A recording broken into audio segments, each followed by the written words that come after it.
Part 1. Two Hearts in One Womb. The first time Nathan realized his wife might never give him a child, the sky over Petra burned red. They had journeyed there to the rose-colored cliffs that caught the desert sun like fire, because that was where travelers said prayers rose quickly, where the wind seemed to carry whispered petitions straight upward.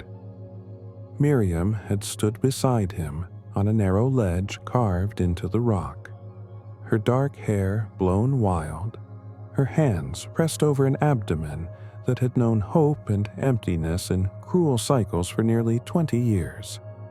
20 years.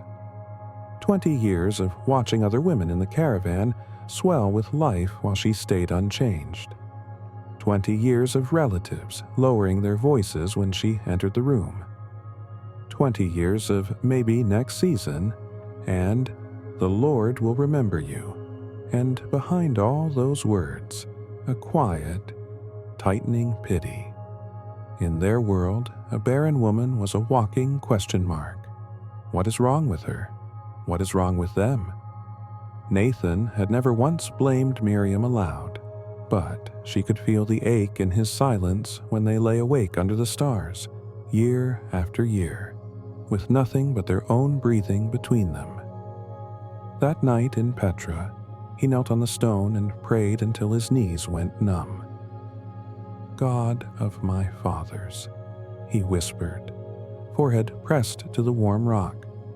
You promised that our family would not end with me. You led us from Ur, through the plains of Mesopotamia, down past Damascus, across this wilderness.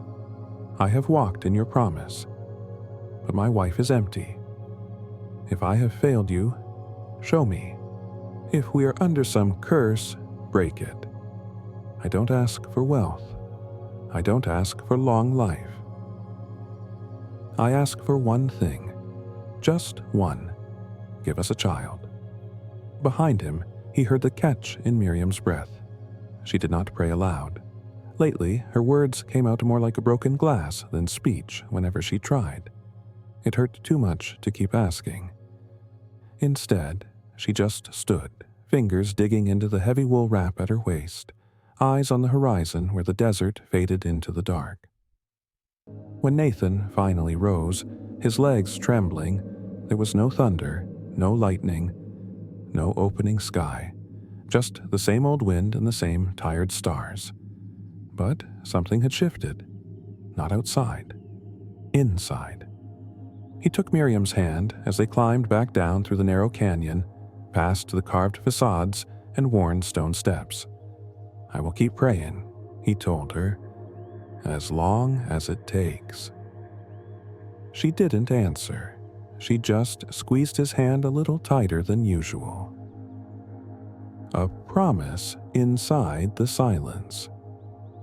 Months passed. Seasons rotated like the constellations. They moved from Petra back toward the southern hills near Hebron, setting their tents on a plateau where they could see the road to Jerusalem glimmering in the distance. Their friends had stopped asking when they would have children. People only ask the same question so many times before the silence becomes its own answer. Then, one morning, Miriam woke up and felt strange. It wasn't dramatic. No sudden heavenly voice, just a wave of nausea that sent her stumbling out of the tent, gripping a post and spilling her stomach into the sand. "Nathan?" she called, voice small. He rushed to her, hand on her back as she retched again. "You're sick," he murmured, worry flooding his face. "Maybe some bad water from the well at Beersheba." "I'll get your mother." "Nathan." She straightened slowly, her breath unsteady. There was a trembling in her voice he hadn't heard in years. Not fear this time, but something like hope dragging itself back from the grave. "I'm late," she whispered. He blinked, confused. "Late for..." Her hand went to her abdomen, fingers spreading as if she could feel something beneath the skin already. For everything. For the days, The cycles. It's not normal. He stared at her, the meaning crashing into him like a wave. Miriam.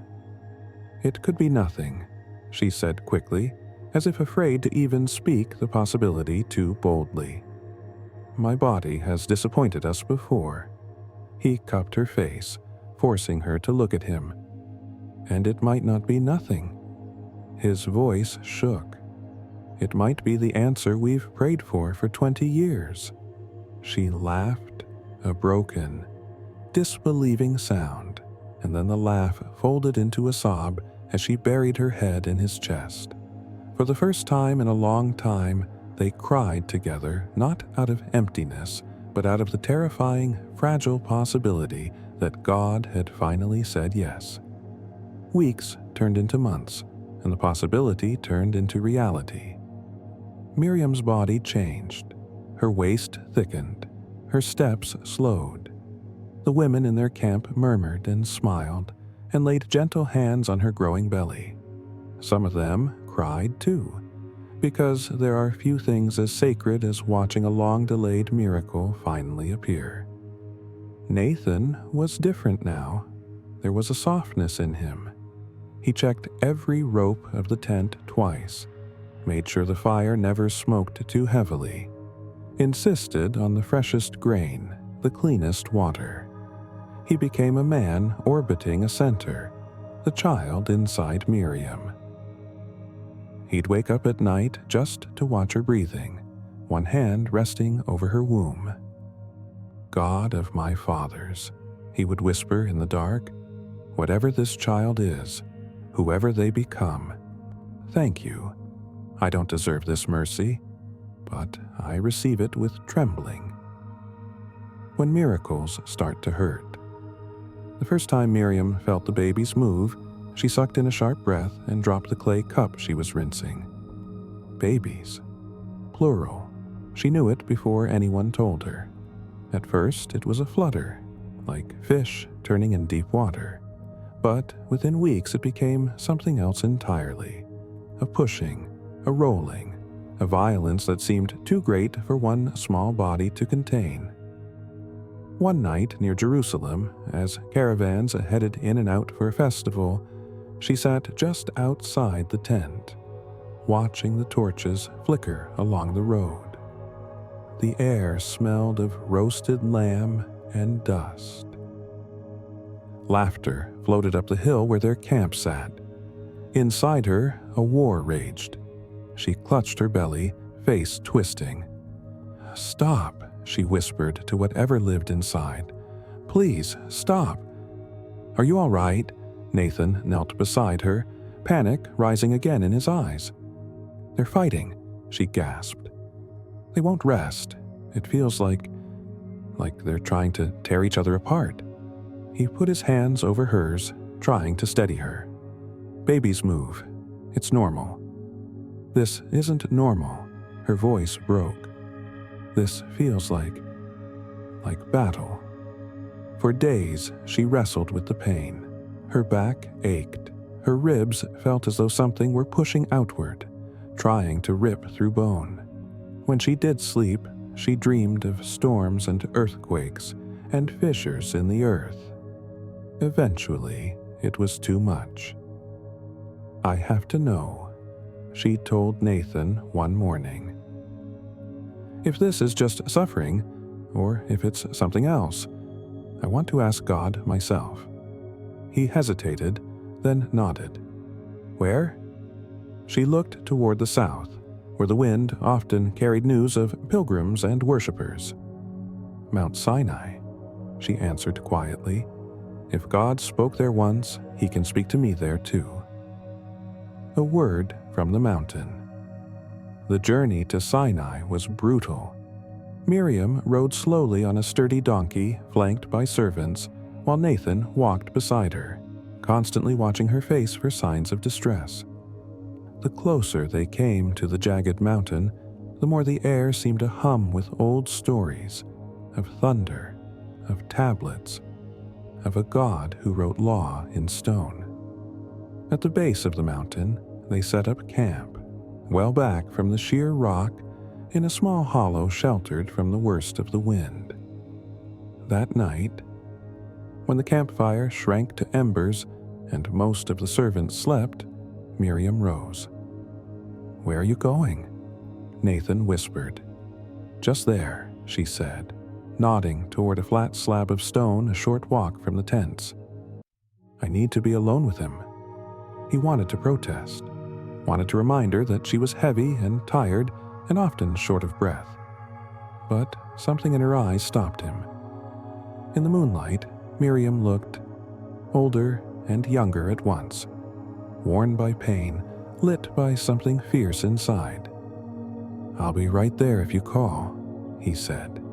She climbed slowly, each step carefully placed. One hand braced against her lower back, the other pressed to the restless lives inside her. When she reached the flat rock, she sank to her knees. The wind tugged at her cloak. The mountain loomed, black against the star-strewn sky. "God of my husband," she whispered at first. Then she stopped. That felt too distant, too borrowed. She tried again. "God, if you see me at all, if you know my name as well as you know his." Her fingers dug into the stone. "Why is this happening to me?" Another sharp twist inside made her gasp. It felt like a kick and a punch and a shove all at once. If this is a miracle, why does it hurt so much? Why does it feel like my own children are at war before they even breathe air? Her voice cracked. Did I ask for too much? Did we wait too long? Have I become a battlefield? The wind howled down from the mountain, filling the silence. For a long moment, it was just her, the rock, and the egg. Then, suddenly, it felt as though the world narrowed. The sound of the camp behind her faded. The distant clink of a camel's harness vanished. Even the wind seemed to hush. A voice, not loud but unmistakably present, seemed to speak not to her ears, but straight into the trembling center of her being. "Miriam." She froze. Tears sprang to her eyes. "Two nations are in your womb," the voice said. "Two peoples will come from your body, and they will be divided. One will be stronger than the other, and the older will serve the younger." The words hit her harder than the baby's kicks ever had. "The older will serve the younger?" she whispered aloud. In her world, the older son received the birthright. The older son led the family, carried the blessing, took the responsibility. Everything in their culture flowed from that assumption. "You are overturning the natural order," she whispered to God. No answer came, just the memory of the words burning into her. Two nations. Divided. Older serving the younger. Tears rolled down her cheeks as she bowed lower over the stone. "So, this is why they fight," she murmured. "Because you have already written a future they do not understand." She did not know whether to feel relieved. This pain was not pointless or terrified. Her children were not just sons. They were nations in seed form, and their conflict would not end when they were born. It would echo through generations. She stayed there a long time, hands gripping the rock, until the babies inside finally grew still, as if exhausted by their own struggling. When she rose and made her way slowly back down to the camp, she carried more than just a pregnancy. She carried a prophecy. The day the twins arrived, the labor came suddenly in the heat of late afternoon, back near Hebron, where they had returned after Sinai. The air shimmered over the hills, and the dust clung to everything. Miriam felt a sharp tightening across her abdomen and nearly dropped the basket of grain she was sorting. Another tightening, then another. "They're coming!" she gasped. Servants rushed to her. Nathan appeared out of nowhere, his face going pale before he forced a steady expression. "Get her inside," he ordered. "Boil water. Bring clean linens. Send for Leora. She's helped deliver half the babies from here to Beersheba." Inside the dim tent, the world collapsed into breath and pain and the sound of women's hands working. The smell of sweat and herbs filled Miriam's nostrils. Someone wiped her forehead with a damp cloth. Someone else murmured encouragement. "Breathe, sweet girl, you're almost there." Hours stretched like years. Every contraction felt like her body being torn apart from inside, but she had expected that. She had not expected the pressure, the sense of two lives moving, shifting, pushing at once. "Twins," Leora grunted between commands. "This is always a handful." Miriam held on to the prophecy like a lifeline. 2 nations, 2 peoples, the older will serve the younger. She didn't understand it, but she clung to it, because it meant this wasn't meaningless suffering. Finally, with a cry that ripped from the deepest part of her, the first child emerged. Gasps filled the tent. He was red, his skin flushed like the rocks of Petra at sunset, and he was covered in a thick coat of hair, so much that he looked almost like he wore a tiny garment. He wailed, fists clenched, as if already angry at the world he'd been dragged into. "Look at him," one of the women whispered. "Fierce little thing." Nathan, tears in his eyes, leaned in. "We'll call him Edom," he said at first, because of his redness. Then he shook his head slightly. "No, that's what people will call him perhaps, but his name will be Ronan." Ronan, strong, bold, rugged as the hills. They barely had time to clean and wrap him before Miriam cried out again. "There's another!" Leora shouted. "He's not waiting!" The second baby came quickly, almost snapping free the moment there was space. When he slid into the midwife's arms, everyone in the tent fell silent. His tiny hand was wrapped around his brother's heel. He wasn't as red. His hair was smoother. His cry was softer, more insistent than outraged. But it was that grip, knuckles white around the heel of the firstborn, that made the women exchange looks. "He came out, holding on," Leora murmured. As if he wouldn't let his brother go ahead without him. Nathan's breath caught. He remembered some of the old stories told around campfires, about names and signs, and how God sometimes wrote destinies into the smallest gestures. "We will call him Keelan," Nathan said quietly. "The one who follows, the one who holds." Miriam lay back, exhausted, eyes half closed, but she turned her head just enough to see both her sons lying side by side, wrapped in cloth, their tiny chests rising and falling. 2 nations, 2 peoples, 2 little boys. She didn't know whether to laugh or weep, so she did both. Growing different. It didn't take long for the differences between Ronan and Keelan to show themselves. Ronan grew quickly, his body thickening with muscle even as a child. He was the first to crawl out of the tent, the first to taste dirt, the first to yank a goat's tail and laugh when it bleated in protest. He loved the open land, the hills, the hot wind, the thrill of running so fast he thought his lungs would burst. By the time he was a young man, he had become everything his father once admired. A hunter with steady aim and fearless eyes. A man who could track deer through the rugged slopes near Bethlehem, who could sleep under the stars without a blanket, who smelled of smoke and wild game and earth. Keelan was different. He liked the tents, the rhythm of daily life, the quiet conversations. the place where decisions were made.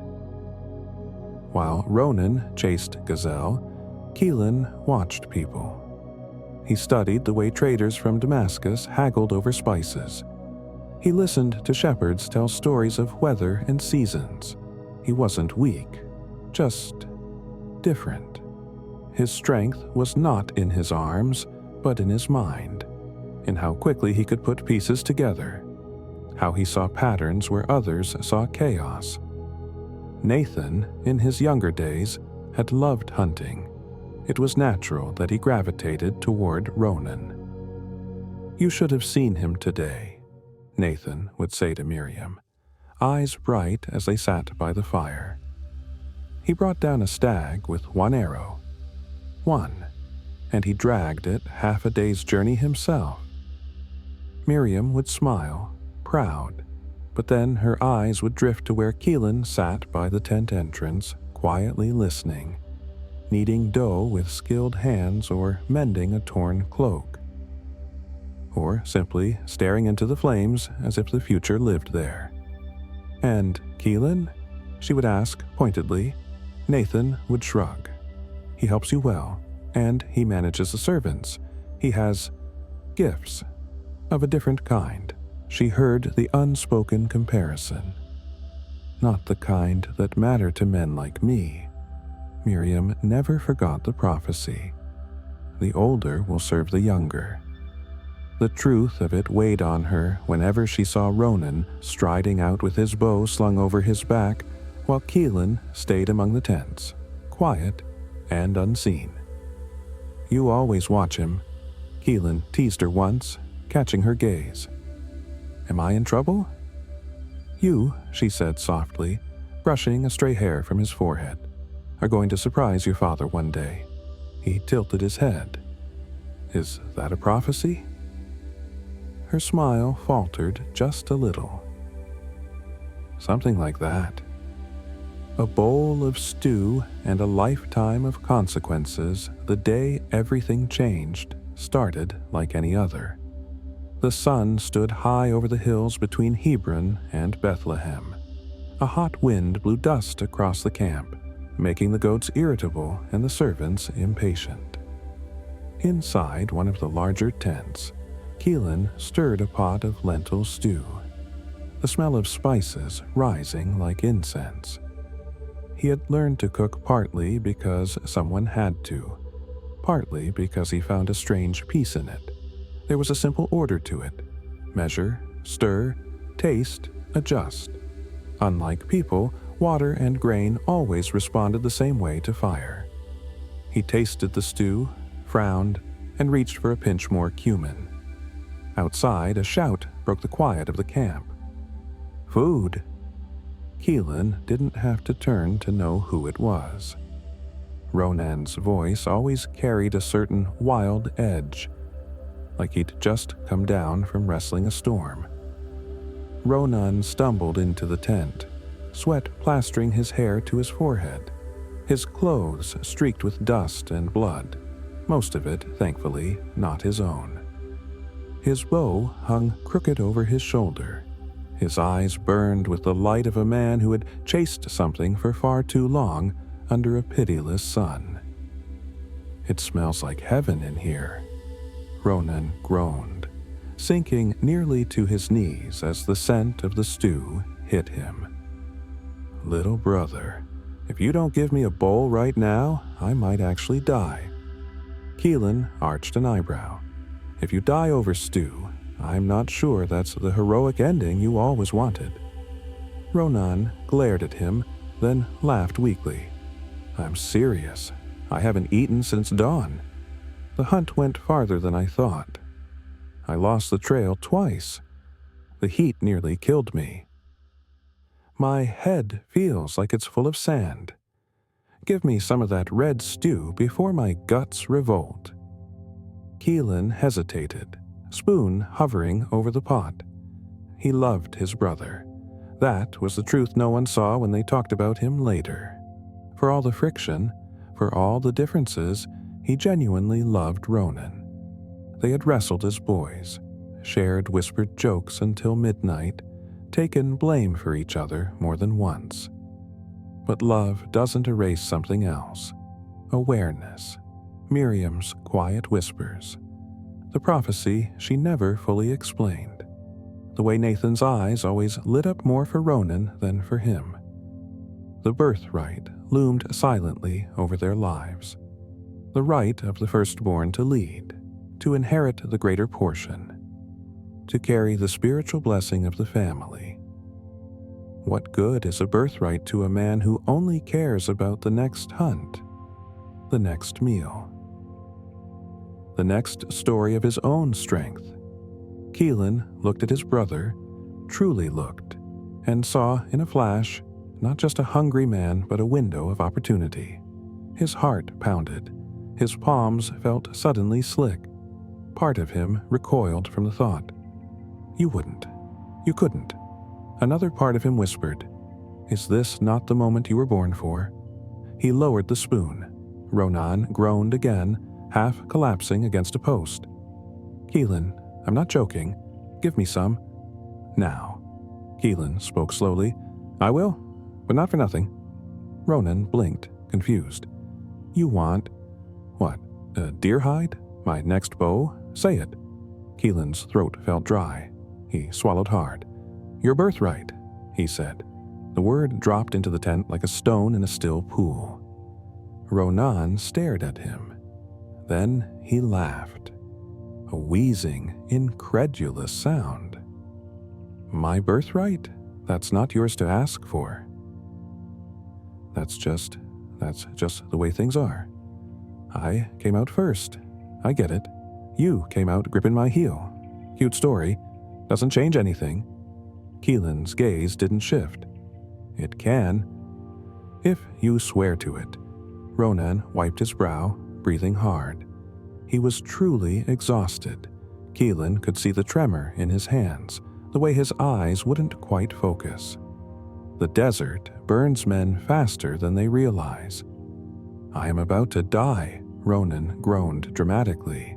What good is a birthright if I'm dead? Keelan's jaw tightened.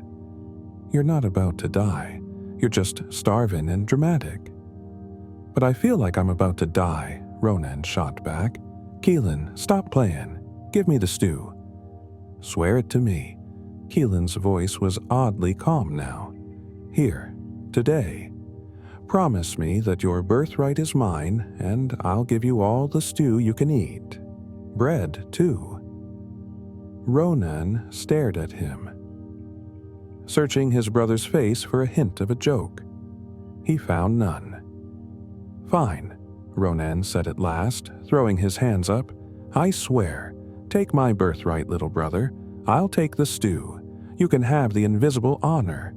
Just, for the love of God, feed me. Swear it, Keelan insisted, heart pounding. Before God. Ronan rolled his eyes, but he raised his hand. I, Ronan, son of Nathan, swear that the rights of the firstborn, my birthright, belong to Keelan from this day forward. Keelan let out a slow breath he hadn't realized he was holding. Something unseen shifted around them, like a line drawn in the sand, like a story taking a turn that couldn't be undone. He ladled stew into a bowl, then another, adding thick wedges of bread still warm from the coals. He set it before his brother. Ronan fell on the food like a starving wolf, barely chewing at first, then slowing as the warmth spread through him. He sighed, eyes closing briefly in pleasure. God in heaven, he muttered between bites. You really are wasted on tents. You could feed kings with this. Keelan watched him silently. The stew simmered. The tent walls fluttered with the wind, and far off beyond the hills, the road toward Jerusalem shimmered in the heat. In that moment, there were no trumpets, no lightning, no booming voice from the sky. Just two brothers, one trading something he could not see for something he could taste, and the other quietly reaching for what he believed had always been meant for him. Later, People would argue about that day. Some would say Keelan was ruthless. Others would say Ronan was foolish. Some would wonder where God's hand was in any of it. But in the quiet of that late afternoon, Keelan only felt two things: a flicker of triumph and a sudden, sharp stab of guilt. He had what he wanted, at least in words. But he also saw, in Ronan's easy dismissal, just how little his brother valued what he'd just given away. Keelan turned back to the pot, stirring slowly, watching the red stew swirl like a storm in a clay-colored sea. Outside, the shadows of evening began to stretch long across the sand. A storm was coming, and the birthright was only the beginning. Part 2. The night the blessing broke. Years passed like sand through an hourglass. The boys became men. The tents multiplied. The flock spread like a white river across the hills near Hebron. From their camp you could see, on clear days, the road to Jerusalem winding in the distance, dust rising where caravans passed toward the city's markets and festivals. Once or twice, in good years, Nathan even traveled as far as Alexandria, trading wool and spices by the great harbors of the Nile. Standing astonished at ships bigger than any house he had ever seen. But as the family's wealth swelled, Nathan's strength did the opposite. His back bent, his steps slowed, his hands began to tremble when he lifted his cup. The hardest change of all came quietly. The world, once so sharp and bright, blurred. Faces became smudges. Light hurt his eyes. He started asking who entered the tent, even when it was his own sons. "It will pass," he told Miriam at first. "Maybe just dust." It did not pass. Soon, he needed help to walk from his bedroll to the doorway. He stopped going out to see the flocks himself. The hunt, which had once thrilled him, became a memory he replayed in stories for younger men around the fire. When he looked at Ronan, tall and broad-shouldered, bow slung across his back, he saw his own youth reflected. When he looked toward the soft murmur of Keelan's voice in the tents, he heard his own father's quiet wisdom. And when he looked at his hands trembling, spotted with age, he knew something with a cold certainty he could not ignore. He would not live forever. A father's last duty. One evening, as the wind from the west brought a faint scent of the sea to their encampment, Nathan lay propped against cushions in his tent. Miriam had gone out to see to the evening meal. The light filtered in soft and gold through the flap, turning floating dust motes into tiny suns. Nathan's breathing sounded loud in his own ears. He felt the weight of time sitting on his chest. "I could slip away in my sleep," he thought. "Without a word, without a blessing, without passing on what was given to me." That thought terrified him more than death itself. He remembered his own father's rough hands on his head, the ancient words that had flowed over him like oil, words about promise and land and descendants that would one day be more numerous than the stars over Sinai. He remembered how, as a young man, he'd shrugged and laughed at those words, not really understanding their weight. Only later had he realized that what a man speaks over his children at the end can shape the story long after his body is in the ground. That night, he sent a servant. "Bring me Ronan," he said, "my firstborn." Ronan came quickly, ducking into the tent with the scent of wild grasses and sweat still clinging to him. He had spent the day chasing gazelle along the rocky slopes. A fresh cut bled slowly along his forearm where he'd scraped it against a thorn bush. "Father," he said, lowering himself to his knees near the old man's bed. "You called."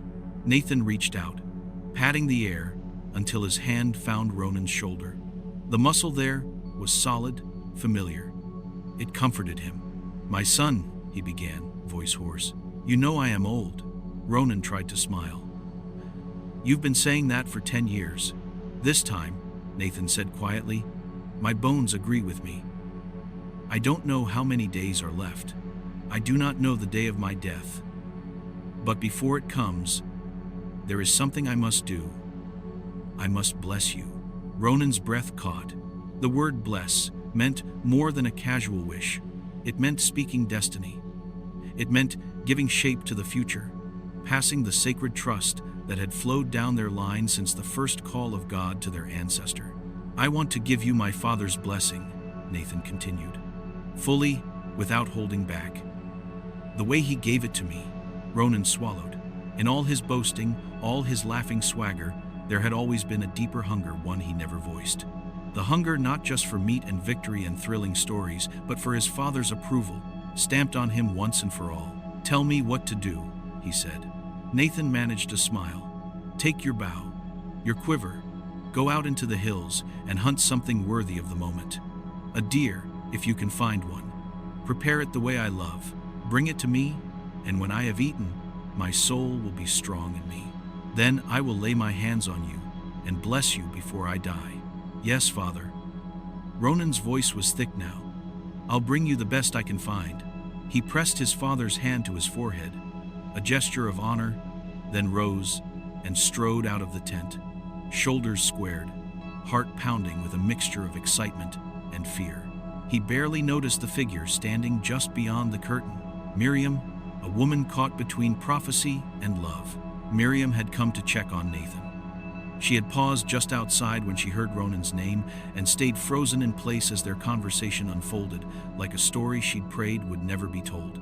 "Bless him, before I die." She leaned her forehead against the side of the tent, eyes squeezed shut. The smell of dust and wool pressed in around her. In an instant, she was back on the rock at Sinai, knees scraped, hands gripping stone, that voice echoing in the secret chambers of her memory. "Two nations are in your womb. The older will serve the younger." She had carried that word like a hidden fire for decades. It had shaped the way she watched her sons, the way she prayed over their cradles, the way she intervened when Nathan's affection tilted too heavily toward Ronan. She had favored Kellen. She knew it. She told herself it was because he needed her more, because Nathan's love came easily to Ronan. But beneath all that lived the prophecy. And now, Nathan, blind, aching, unaware, was about to speak a blessing that would cement the very order God had said he would overturn. Did Nathan ever know? Had she ever truly told him the fullness of what God had whispered to her at Sinai? She wasn't sure anymore. There were things you thought you said that you'd only ever screamed in your own head. "Miriam?" She turned. Kellen stood a few strides away, a ledger in his hands where he had been counting sacks of grain. His eyes, so sharp, so observant, took in her expression immediately. "What happened?" he asked. She motioned him away from the busy center of camp, toward a quieter spot near the back where the tents cast a long strip of shade. There, with her back against the canvas and her hands clenched into the fabric of her dress, she told him, "Your father is about to bless Ronan," she said. "He thinks he's dying. He sent your brother to hunt and prepare a meal. When he returns, your father will give him the full blessing, everything. The words that shape our future." Keelan's jaw tightened. For a moment, he said nothing. In his mind, two events overlapped. The afternoon of the red stew, and the memory of his mother's whispered stories, half confession and half warning, of a word from God on a mountain. "But the birthright," he began. "Your father doesn't know," Miriam cut in. "Or if he does, he thinks it was a foolish joke between brothers. Men do not change ancient customs because of a bowl of stew." There was no accusation in her tone, just a tired realism. "And what God told you?" Keelan asked. "About the older serving the younger?" She met his eyes, and he saw fear there. Not fear of Ronan, or even of Nathan, but fear of disobeying God. "If your father's blessing falls on Ronan," she whispered, "it will be like building a house on a foundation God has already said he will not honor. I cannot watch him speak words that fight the will of heaven. What do you want me to do?" She hesitated. In that heartbeat of silence, she saw 100 roads. Do nothing. Trust God to somehow fix it. Except that maybe she had misheard all those years ago. And another road, darker, sharper. Interfere. "Mama," Kellen said softly, "what are you thinking?" She took a long, shaky breath. "Listen carefully," she said. "From the earliest days, God has worked his purposes through strange means. a barren woman, a younger son, a foreigner. Your father expects Ronan's hand on his shoulder when he speaks the blessing. But his eyes are gone, Kellen. He stared at her, understanding creeping over his face like a rising tide. You want me to go in his place? He said slowly. Yes, the word cost her something. I will prepare the food myself, the way your father loves it. You will bring it to him, dressed in Ronan's clothes. You will smell like the field. He will think it is Ronan, and he will bless you. Kellen's heart lurched. For a second, the world seemed to tilt. He remembered Ronan's laughter as boys, the way they used to fall asleep back to back under the same blanket. He remembered the way his brother had once, at 12 years old, tried to punch a caravan guard who insulted Miriam. For all his recklessness, Ronan had never been half-hearted in his love. This is not just a trick, Kellen said hoarsely. This is theft. Is it? Miriam's voice sharpened. God said the older would serve the younger. You purchased the birthright from your brother. Was that not the first sign? This is not about stealing something that isn't yours. This is about receiving what heaven already wrote over your life. He winced. Her words found the part of him that had always believed he was meant for more, that the tents and ledgers and quiet conversations were not the small life others thought, but a training ground for leadership. Still, he hesitated. Father will curse me if he discovers the lie.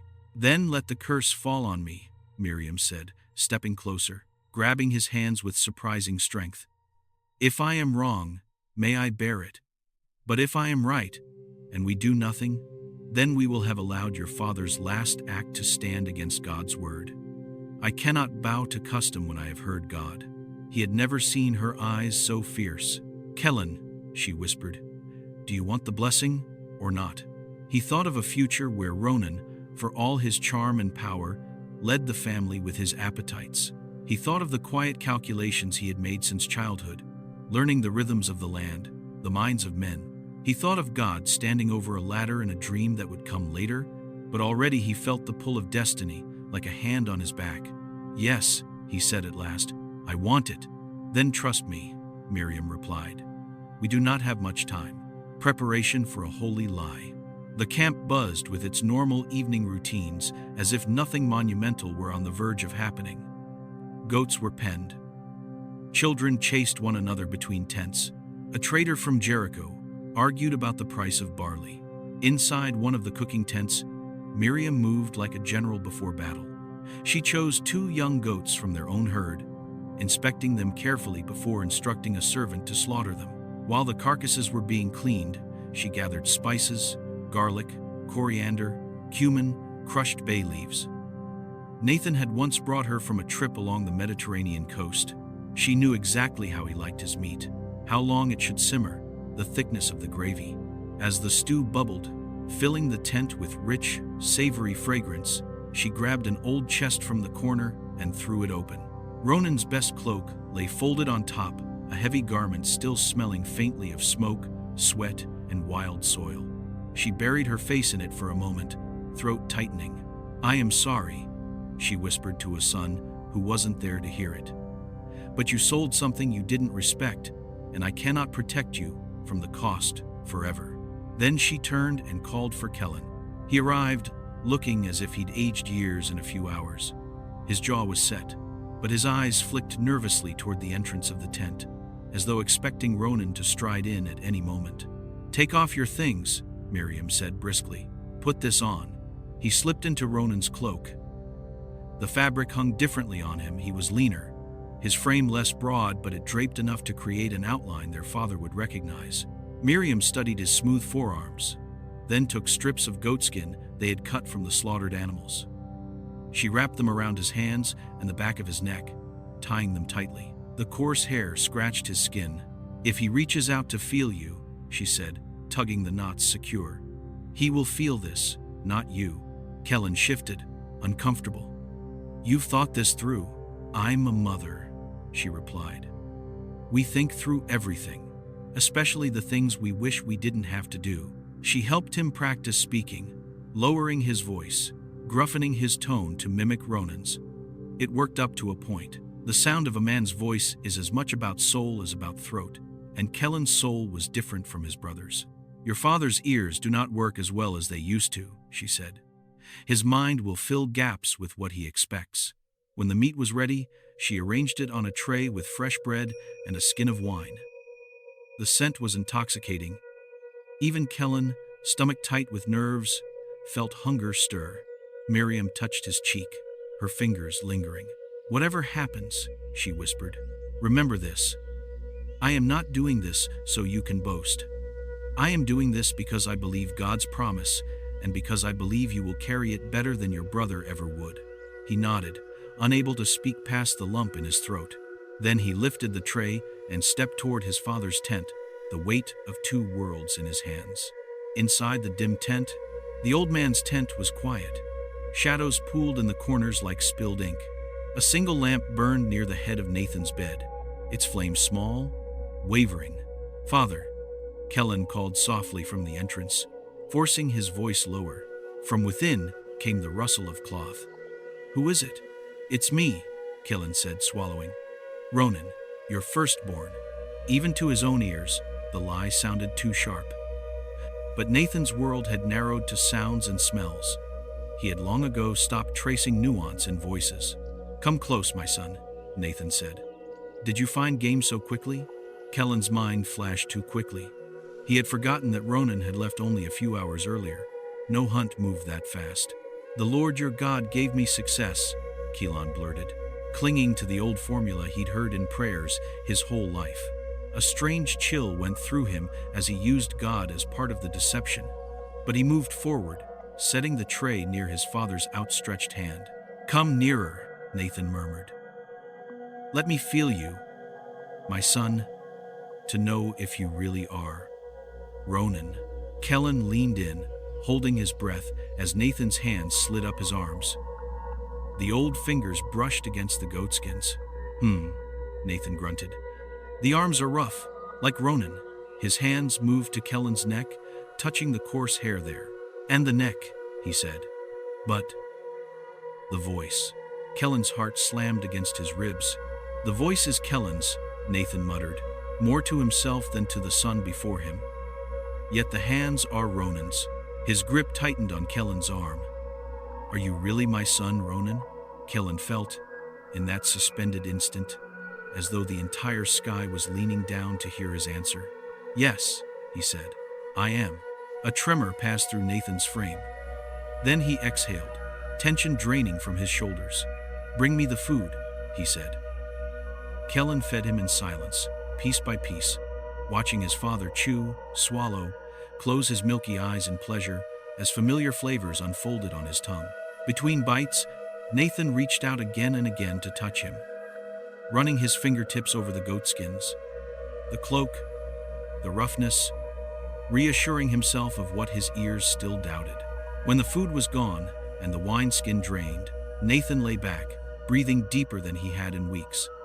A kind of strength borrowed, fragile, seemed to return to him. "Come close," he said, voice thick with feeling. "Kiss me, my son." Kellen bent and kissed his father's forehead. As he did, Nathan inhaled. "Ah," he whispered. "The smell of my son is like the smell of a field the Lord has blessed." His hands rose, hovering over Kellen's head, then resting there with surprising weight. "Listen," Nathan said, and Kellen felt the air in the tent change. Words were about to be spoken that could not easily be taken back.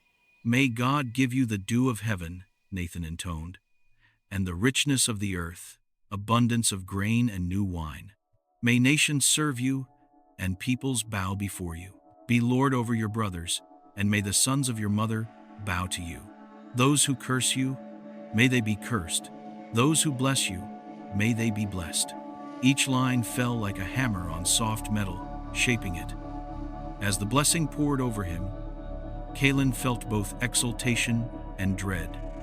It was as if something deep and ancient had just shifted, clicking into place. When Nathan's hands finally dropped, they fell limp at his sides. His breathing slowed. "It is done," he whispered. "Go now, my son. My heart is at peace." Kellen backed away slowly, every step feeling heavier than the last, then slipped out of the tent and into the fading light of late afternoon. Miriam stood waiting in the shadows. "Well?" she asked. "He blessed me," Kellen said. His voice sounded distant to his own ears. "All of it. The dew, the grain, the brothers bowing." For a moment, mother and son just stared at each other. No one cheered, no one celebrated. The victory felt too costly, too complicated. "Go," she said finally, her eyes wet. "Change clothes. Quickly, before Ronan returns." The cry that shook the camp. Ronan took longer than he'd expected. The deer he found near the rocky edges of Bethlehem led him on a wild chase through scrub and ravines. Twice he almost lost the trail. By the time he returned to camp, the sun had dipped low, painting the hills in blood-red light. His muscles burned, his hands shook, not from weakness this time, but from anticipation. "He's going to bless me," he thought, heart thudding. "Truly bless me, not just with words in passing, but with the blessing. I'll carry this family. I'll be the one to lead them when he's gone." He didn't think about the day he'd sworn his birthright away over a bowl of stew. Or if he did, he dismissed it as youthful nonsense, nothing a real man would take seriously. He prepared the meat himself, just the way his father liked it. He refused help, wanting every piece of the offering to come from his own hands. When it was ready, he carried the tray into Nathan's tent, his chest swelling with a mix of pride and grief. "Father," he called warmly. "It's me, Ronan, your firstborn. Rise and eat of your son's game, that you may bless me." For a heartbeat, everything inside the tent was still. Then Nathan's voice came confused. "Who, did you say?" "Ronan," he repeated, smiling. "I've brought what you asked for." Nathan's hand trembled as he pushed himself up on his cushions. "Then who?" he began, and his words faltered. Ronan set the tray down, frowning. "What's wrong? Who was it?" Nathan whispered. "That came earlier. With game. With your smell. With your arms." His voice rose, shaking. "He brought me food. I ate all of it. I blessed him. And he will be blessed." The last words rang through the tent like the crack of a branch under too much weight. Ronan stared, not understanding. "What are you saying?" "It cannot be undone," Nathan murmured, more to himself than to his son. "I have spoken. I have poured out the blessing." And God heard. The truth hit Ronan like a blow. Kellen, his little brother, the cook, the quiet one, the one with the two thoughtful eyes, he had done this. He had somehow gone in first, wrapped himself in Ronan's place, and stolen what was not his to take. A sound tore out of Ronan's chest, then not a word. Not exactly a cry, but something deeper. It was the sound a man makes when the ground shifts under his entire life. Servants outside the tent froze. Miriam clenched her hands in her garments until her knuckles went white. "Bless me," Ronan shouted, throwing himself at his father's bed, grabbing his arm. "Me too, my father. Don't you have anything left for me? I am your firstborn." Nathan's own grief rose to meet his son's. His whole body shook. He had been tricked, used, exposed in his weakness. Yet beneath that, a trembling recognition flickered. Had he not been trying to bless against the grain of a word God had spoken long ago? "Your brother," Nathan managed, voice choking, "came in deceit and took your blessing. He's rightly named then." Ronan spat, tears streaming down his face. "Always grasping. Always holding my heel. He took my birthright. Now he's taken my blessing. Is there nothing left for me?" Nathan's hands fumbled in the air, then settled on Ronan's shoulders. The words that came now were not nothing, but they were not what Ronan had hoped for. "Your dwelling will not be in the best of the land," Nathan said slowly. "You will live by your sword. You will serve your brother, but there will come a time when you grow restless, and you will break his yoke from your neck." It was a hard blessing, more like a prophecy of struggle than a father's embrace. Ronan pulled away, breathing raggedly. In that moment, love did not disappear, but it was buried under something hotter and more immediate: rage.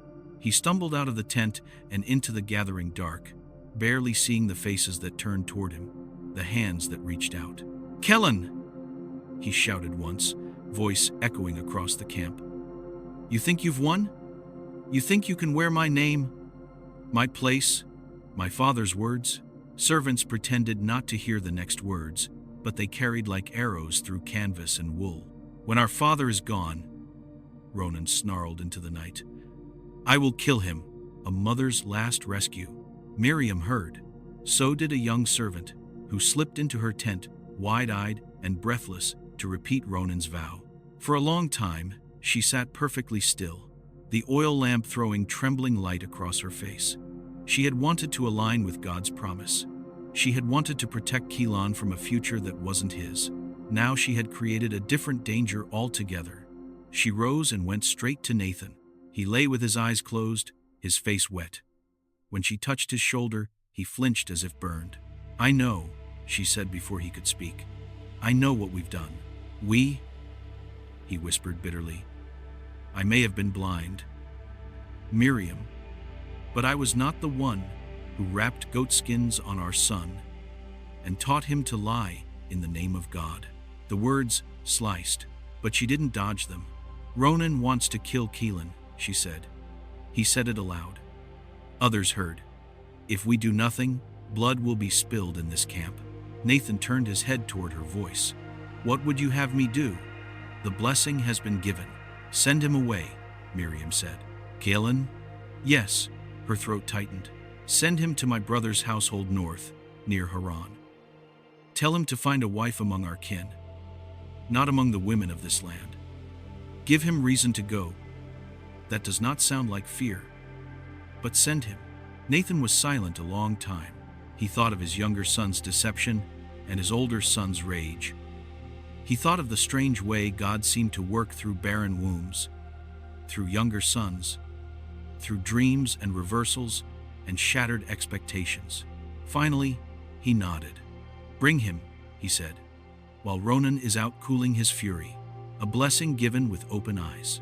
Kellen entered the tent like a man walking into a storm. He had heard Ronan's cry. He had seen the way people avoided his gaze afterward. He knew what he had done would not stay secret for long. Nathan gestured for him to come closer. This time, his father's expression was not clouded by confusion. There was pain there, and disappointment, and something else Kellen hadn't expected. A weary kind of acceptance. "You deceived me," Nathan said without preamble. "You pretended to be your brother. You used my blindness against me." Kellen's knees went weak. "Father, and yet," Nathan cut in, "God has been saying since before you were born that the older would serve the younger." Kellen stared, stunned. "Yes," Nathan continued. "Your mother told me the full story today, how she cried on Sinai and what she heard. I didn't want to hear it before. I wanted the world to stay simple. Firstborn, and then the rest. But God, He seems to delight in overturning what we assume." He beckoned Keelan closer. "I will not pretend your way of getting here was righteous," Nathan said. "Deceit always leaves scars. But I cannot deny that somehow, even through your sin, God has moved His purpose forward. I will not try to reverse what has been done with my own hands and mouth. Instead, I will strengthen it with my eyes open this time." Kellen's breath caught. "Do not take a wife from the women of this land," Nathan went on, echoing the charge his own father had once given him. "Go instead to your mother's kin near Haran. My brother still has descendants there. Take a wife from among them. May God Almighty bless you. May He make you fruitful and multiply you, that you may become a community of peoples. May He give you the land He promised to our fathers and to your children after you." Tears blurred Kellen's vision. "I do not deserve this," he whispered. "Very few of us do," Nathan replied. A hint of a sad smile touched his mouth. "Go, Keelan. Quickly, before your brother's anger hardens into something that cannot be softened. If God is truly with you, He will bring you back in peace one day. I would like to see that day, but if I do not, I will die, knowing the promise did not die with me." Keelan knelt and pressed his forehead to his father's hand. He felt the old man's fingers tremble as they brushed his hair, one last, fragile sign of affection. When he rose, Miriam was waiting just outside. She pulled him into her arms with a fierceness that startled him. "I am so sorry," she whispered against his shoulder. "For what I made you, for what I asked of you, for not trusting God enough to do it without our tricks." He held her tightly. "You did what you thought was right. I also did what my fears demanded," she admitted. "But even so, God has not abandoned you. Remember that. When you're alone in some foreign valley and you wonder who you are, remember, you are more than your worst decision and more than your best scheme. You are the one heaven chose to carry this blessing." He pulled back, memorizing her face, the lines at the corners of her eyes, the strands of gray at her temples, the way her gaze held both pride and worry like two sides of the same coin. "Will I see you again?" he asked. She swallowed. "I will pray for it every day." That was not an answer. But sometimes, in moments like this, prayer was all anyone had. The exile begins. At dawn the next morning, before Ronan had fully woken from a restless, rage-haunted sleep, Kellen stood at the edge of camp with a small pack over his shoulder and a staff in his hand. The hills rolled away before him, leading north toward Damascus and beyond, toward lands he had only heard about in stories. Somewhere far along that road lived the relatives his mother spoke of, a brother to Nathan who had settled near fertile plains and rivers, where flocks fattened quickly and daughters grew up learning to weigh strangers with their eyes. He turned once to look back. From this distance, the tents looked small, like a cluster of shells at the edge of a great sea. Smoke rose from morning fires. Goats bleated. A child laughed. Normal life continued, even as his own life broke away from it like a branch from a tree. Near the far side of the camp, he saw a figure standing, broad-shouldered, arms folded, face shadowed. Even without seeing clearly, Keelan knew it was Ronan. They stood there, separated by space and by something much deeper. For a long moment, neither moved. Then Kellen lifted his staff and turned away. Each step into the wilderness felt like he was walking not just away from his brother's hatred and his father's tent, but into a story that had begun before he was born. A story of promises and reversals. A story where God sometimes used crooked lines to draw straight conclusions. Behind him, the camp of his childhood shrank with every step.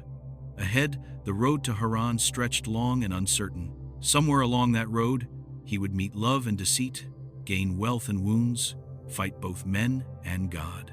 But for now, he was just a man with a stolen blessing and a mother's memory in his chest, heading into a land he did not know. The exile of Kellen, son of Nathan, had begun. Part 3. Love, Labor, and the House of Mirrors. The land changed slowly as Keelan walked north. The hills around Hebron softened, then fell away into longer plains. He passed near Jericho, where date palms clustered by springs and traders moved like ants along the roads. He crossed the Jordan River at a shallow ford, the water cold around his ankles, sandals slung over his shoulder. With every mile, home receded, not just in distance, but in sound. The familiar bleating of their goats, the cadence of Miriam's voice, even Ronan's laugh. All of it became dimmer, like a song heard from behind a closed door. At first, guilt was his loudest companion.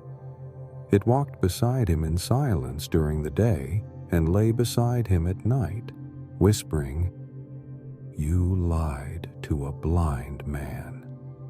You stole from your brother. You wrapped yourself in someone else's smell and called it destiny." There were moments when he almost turned back. But then he would look ahead and see the long road, the wide sky, and remember that his father had blessed him with open eyes before he left, not just with the false blessing in the dark, he'd remember Miriam's words. "You are more than your worst decision and more than your best scheme." Somewhere between Hebron and Haran, the road stopped being an escape and started becoming a pilgrimage. A stone for a pillow. One particular evening, the sun sank behind the rugged hills near a place travelers called Luz, not far from where future generations would build up a town known as Bethel, the house of God. Keelan's feet throbbed. His water skin was low. The wind had picked up, carrying the bite of cold desert night. He found a flat spot where the rock broke through the soil like old bone and decided it would have to do. Gathering his cloak around him, he chose a smoothish stone, set it under his head, and lay down under a sky so full of stars it looked almost crowded. He stared up at them a long time. "God of my father," he said quietly into the dark. "God of Abraham and Nathan. If you're also going to be the God of Keelan, now would be a good time to say so." No answer came, just the wind humming over the stones. His eyelids grew heavy. Somewhere between restless thought and exhausted sleep, the world tilted. He dreamed. In the dream, the patch of ground where he lay was no longer just rock. It was the foot of a towering stairway, reaching up, up, into a light so bright it made the stars vanish. The base of it rested on the earth. Its top disappeared into heaven, and on that stairway there was movement, constant, fluid, unstoppable. Figures moved up and down, shimmering like fire and lightning and metal hammered thin, messengers of God, angels ascending and descending, carrying out tasks Keelan couldn't see, weaving threads between heaven's purposes and earth's dust. Then, above it all, a presence, not vague, not distant, not mythology, someone. "I am the Lord," the voice said, not in his ears, but in the core of him. "The God of Abraham, your grandfather, and the God of Nathan, your father." Keelan felt his knees buckle in the dream, even though he wasn't standing. "The ground you are lying on," the voice went on, "I will give to you and to your descendants.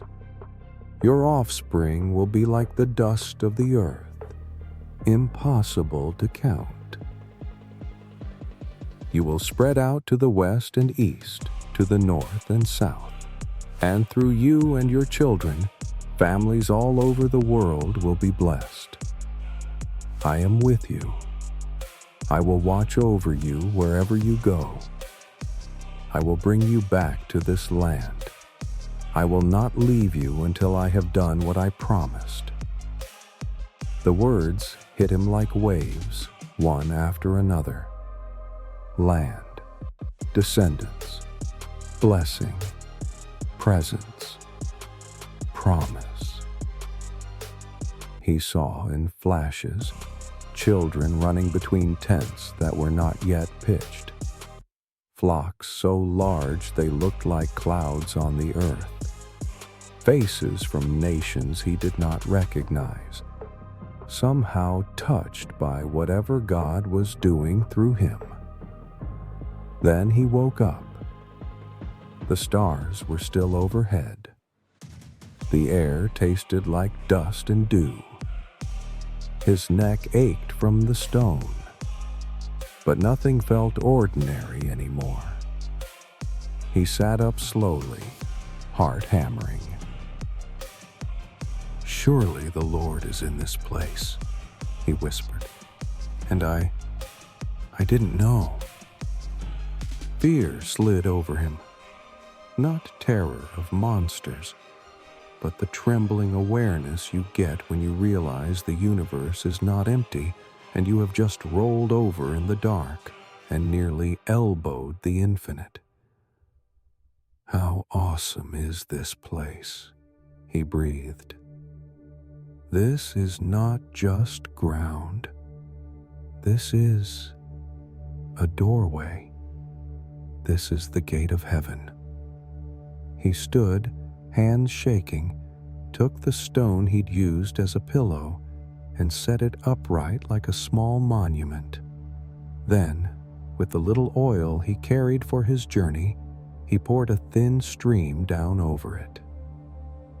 "This will be called Bethel," he said, "the house of God," even though the locals still called it Luz. Then, still trembling, he made a vow.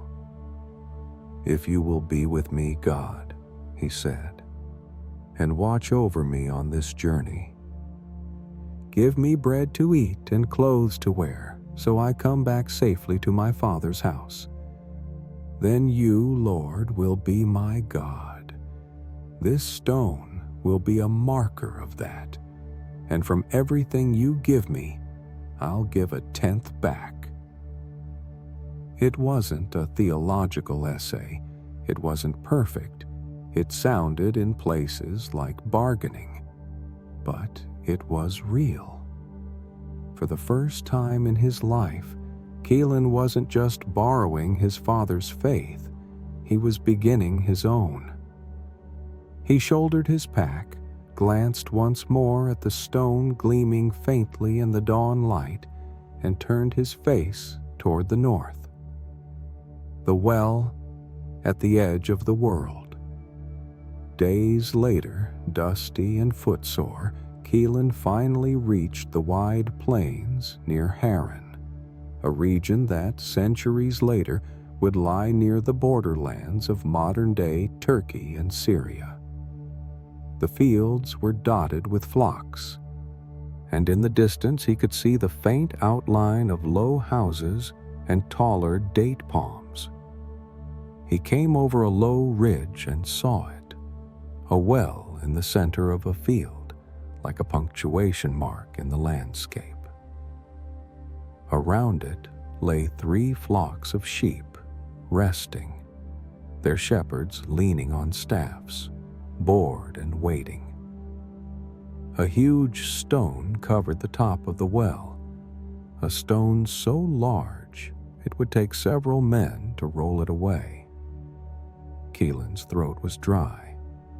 Wells were about water, yes, but in old stories, they were also about turning points. His parents had met at a well. Travelers found futures they didn't know they were looking for beside these circles of stone. He walked down toward the shepherds. "Brothers," he called, raising a hand. "Where are you from?" "Haran," one of them answered, squinting at him. "You're a long way from anywhere. Who are you?" "A traveler," Keelan said, keeping it simple. "Tell me, do you know a man named Lael, son of Serug?" They exchanged glances. "Know him?" Another shepherd snorted. "Everybody around here knows Lael. You can hear his shouting from half a mile off when he's arguing over wool prices." Keelan smiled. That sounded right. "Is he well?" "He's fine," the first shepherd said with a shrug. Then he nodded toward the ridge Keelan had just crossed. "In fact, his daughter is coming now." Keelan turned, and there she was. She came down the slope leading a flock of sheep, her posture straight, her steps sure despite the loose soil. Her veil was pulled back. The wind lifted strands of her dark hair.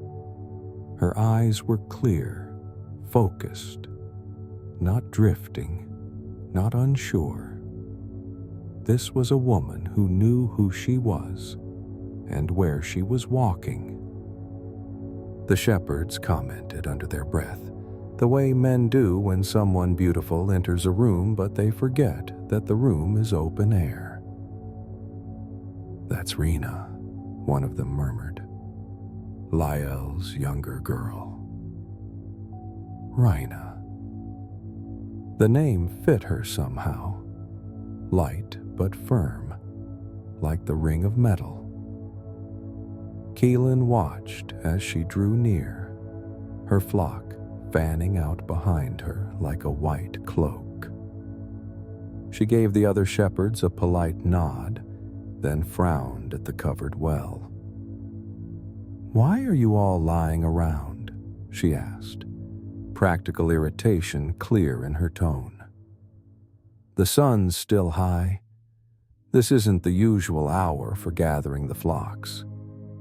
"We have to wait," the first shepherd said, gesturing to the stone. "We don't water them until all the flocks are here. Takes all of us to move that thing."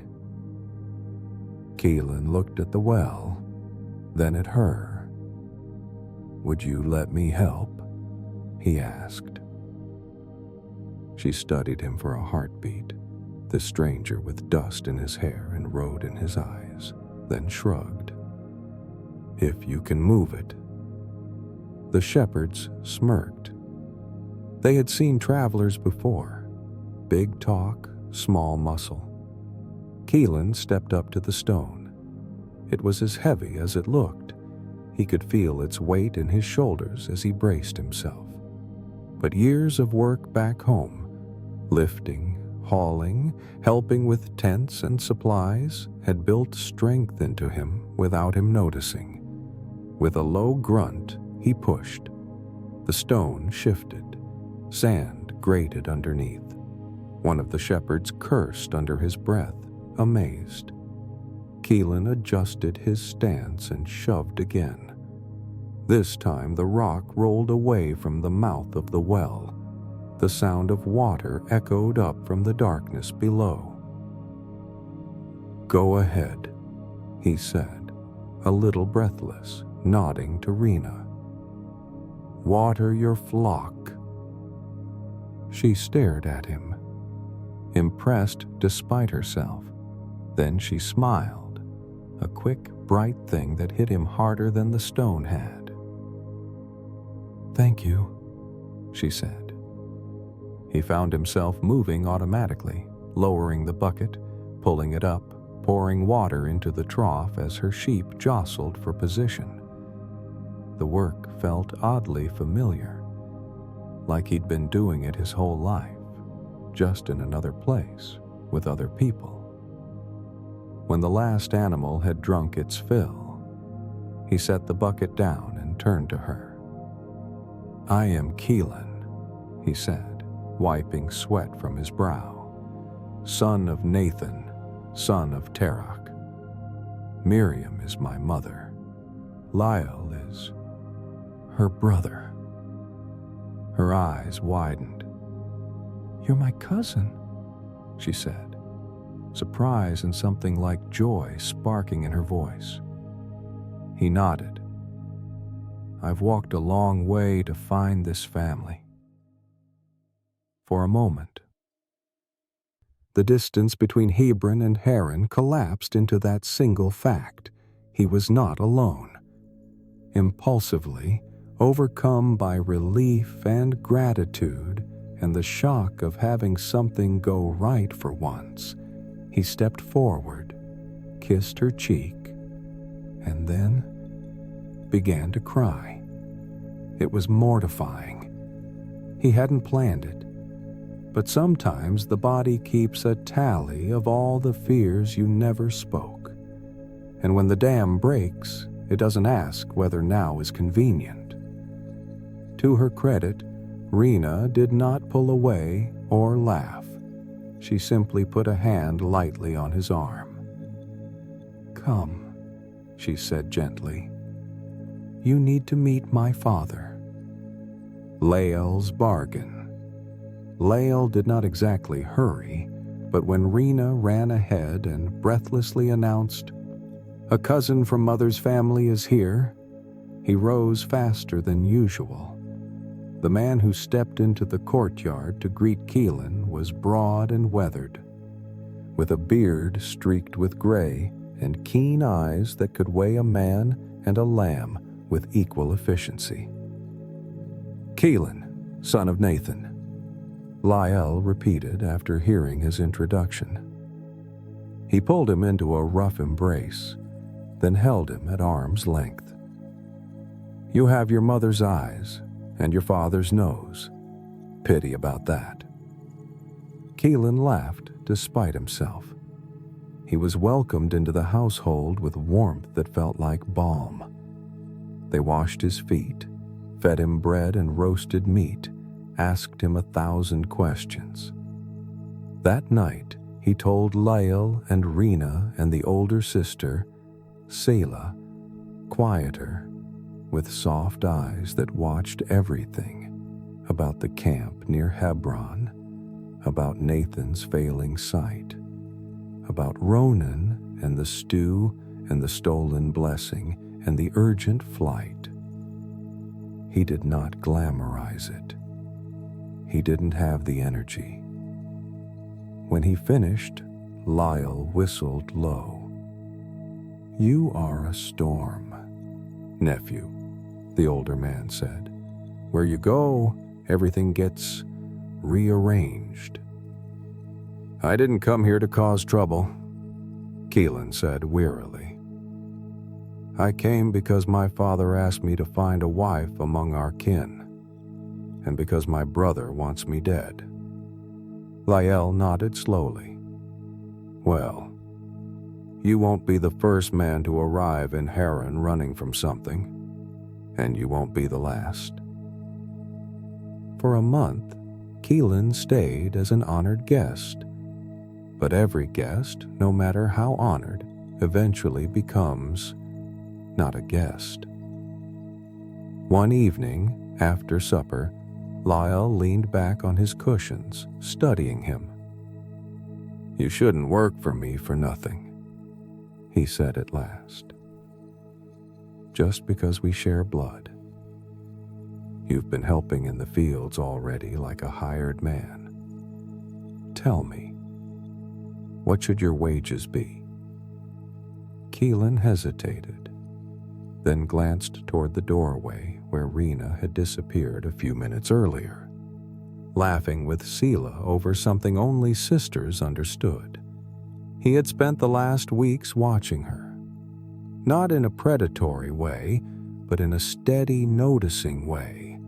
How she spoke to the servants, how she handled stubborn sheep, how her laughter sounded when she forgot to be cautious. He had watched the way her face lit up when she talked about things she loved. Music from travelers, the first green of wheat in spring, the feeling of walking out before sunrise when the air was clean and no one needed anything yet. He realized something surprising. With her, he didn't feel the need to perform. The blessing, the birthright, the tension with Ronan, that weight receded a little when she was nearby. "I will work for you 7 years, Keelan said, turning back to Lael, "in return for your younger daughter, Rena." Lael's eyebrows rose. 7 years was not a small offer. That was the kind of commitment men wrote songs about.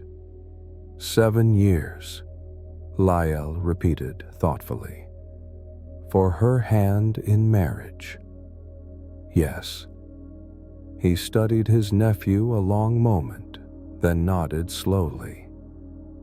"Better I give her to you than to some stranger with unknown gods and unknown habits. Stay. Work for me.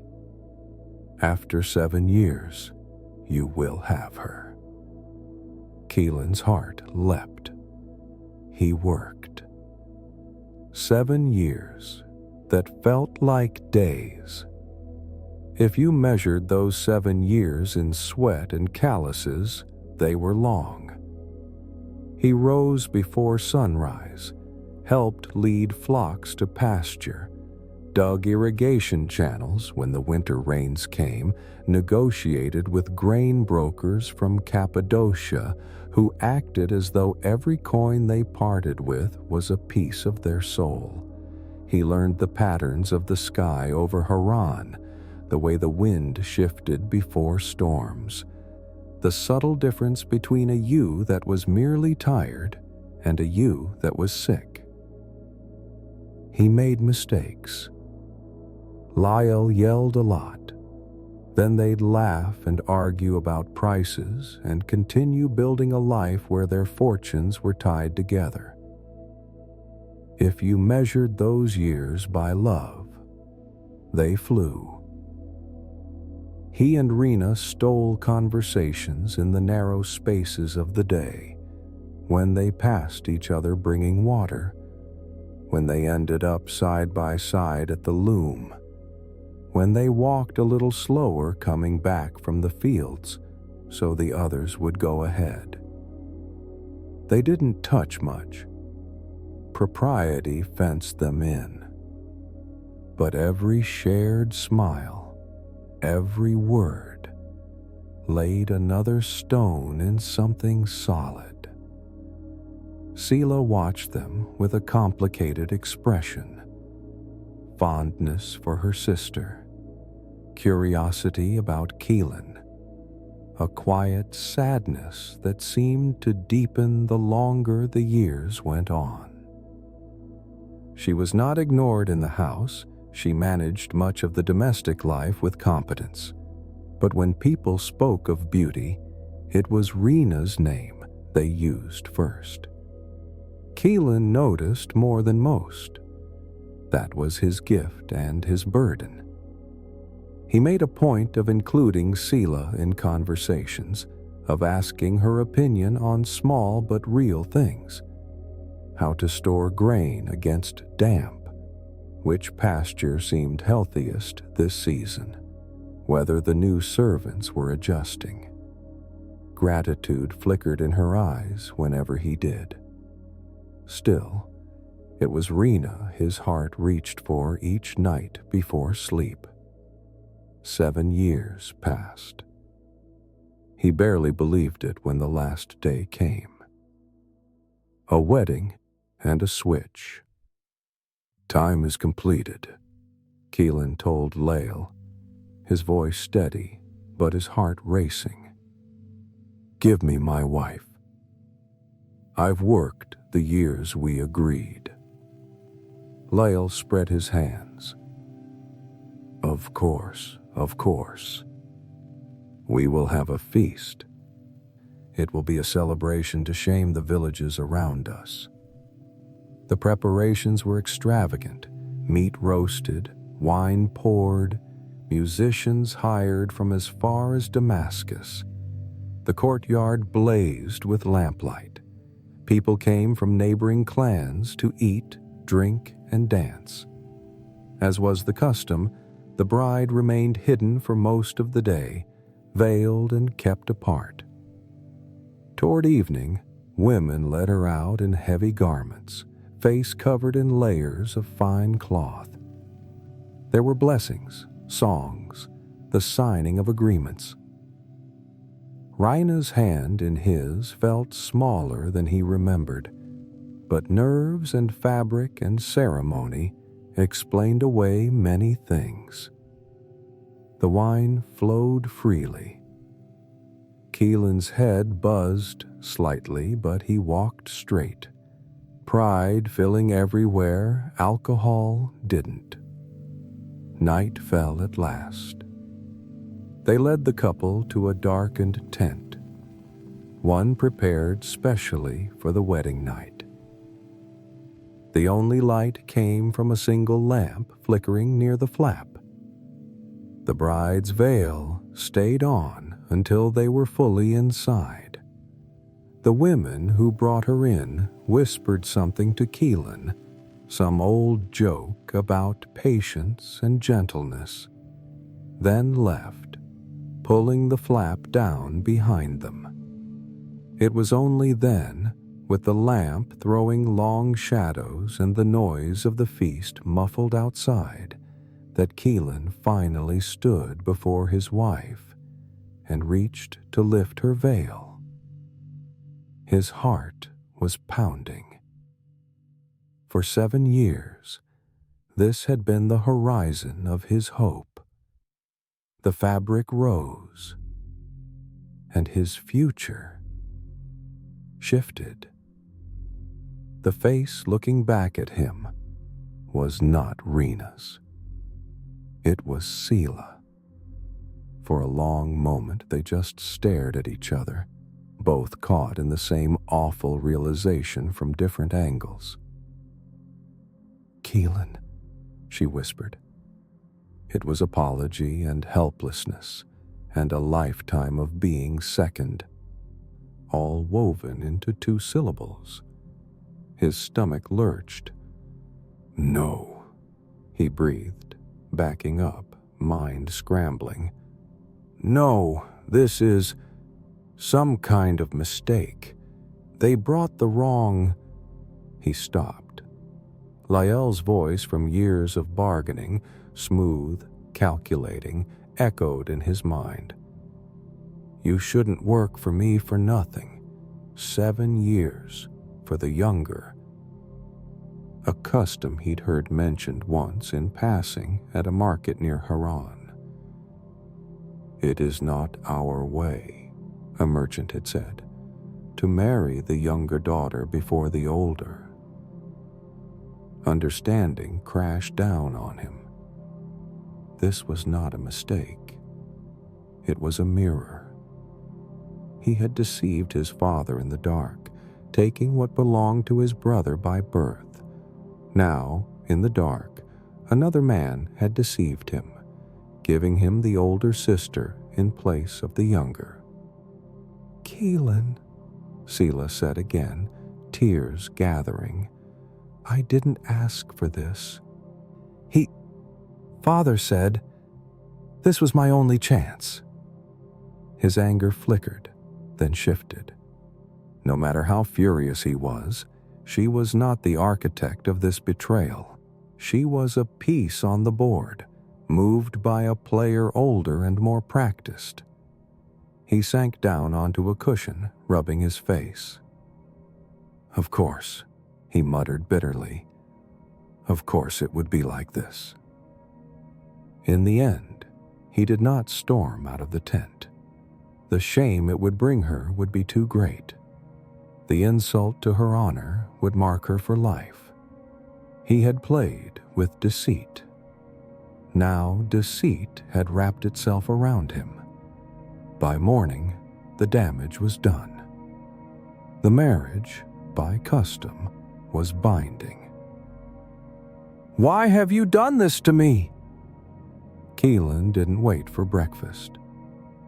At first light, he strode into Lyle's courtyard, where the older man sat looking far too calm for someone who had just detonated a bomb in his family. "What have you done to me?" Keelan demanded, voice shaking. "Did I not serve you for Rena? Didn't I work 7 years with that promise in front of me? Why did you trick me?" Lyle spread his hands, wearing an expression of cultural innocence Keelan didn't buy for a second. "It is not the custom here," Lyle said smoothly, "to give the younger in marriage before the older.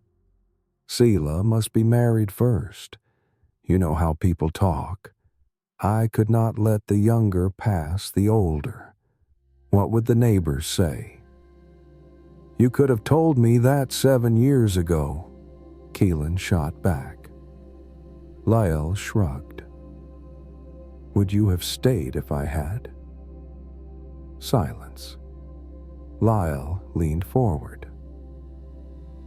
Finish the bridal week with Selah, he said. Give her the celebration she deserves. Then I will also give you Rena, in return for another 7 years of work. It was breathtaking, even for Lyle.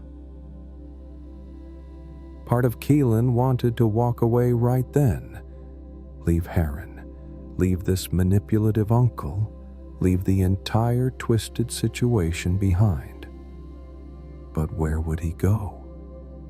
Back to a brother who wanted him dead. Back to a father who might be in his grave by now. And Rena.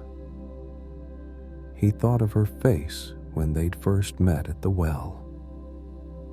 Of the 7 years of shared looks and quiet, growing love. He closed his eyes. 7 more years, he said finally, voice low, for Rena. Lyle smiled, all business. Then we have an agreement. A house divided. The next week was strange. Celebration and tension braided together. There was another feast when Rena was officially given to him as a second wife. Keelan loved her. That didn't change. When he looked at her, his heart still recognized home. But love did not erase the reality that Selah existed, and that she now bore his name too. He honored Selah as best he could, provided for her, listened when she spoke, defended her dignity when servants muttered. But everyone could see where his eyes went first when he entered a room. The pattern of his parents' house replayed itself with unnerving precision. One child favored, one overlooked, one loved openly, one cherished more quietly, if at all. Only now, the children were wives. God saw. When Rena's womb stayed empty and Selah's did not, the balance in the household shifted in ways no one expected. Selah bore a son. She named him something that meant, "Now my husband will see me." Then another and another. Each child's name carried a message, not just for Keelan, but for heaven. Rena watched, jealousy simmering. She loved deeply. She also hated losing. Eventually, in desperation, she did what women with power and pain had done before. She gave her maidservant to Keelan as a secondary wife. Children born from that union counted as hers by custom. Selah responded in kind, offering her own servant. It was messy, complicated, full of small alliances and quiet betrayals. Through it all, Keelan's household filled with life. Sons and, later, daughters. Each birth a reminder that despite all the human manipulation and rivalry, God was still quietly building something larger than any one person's motives. The shepherd who outgrew his cage. 14 years after his arrival, Keelan was no longer the desperate fugitive who had shown up at the well. He was the head of a large, tangled family. He had 4 women in his household: Selah, Rena, and their 2 maidservants, with children running underfoot, shouting, fighting, laughing. He had worked for Lael long enough to see almost every trick in the man's book. Lael had adjusted his wages more times than Keelan could count, always in Lael's favor. And yet, Keelan had learned something from his uncle's craftiness. When Lael tried to cheat him again on their grazing arrangement, Keelan proposed a deal that sounded safe for Lael, but gave God room to move. "Let me keep only the speckled and spotted animals," he said. "You take the solid-colored ones. They're more valuable. I'll take the ones that already look like they've been left in the rain." Lael, greedy and short-sighted, agreed. Season by season, through a blend of careful breeding and what could only be described as divine intervention, the flocks began to shift. More and more lambs were born, speckled, streaked, spotted, belonging to Keelan instead of Lyle. The servants whispered. "Lyle thought he was the only fox in this valley," one said. "But his nephew has grown his own teeth." With every season, Keelan's wealth grew. Flocks, servants, influence.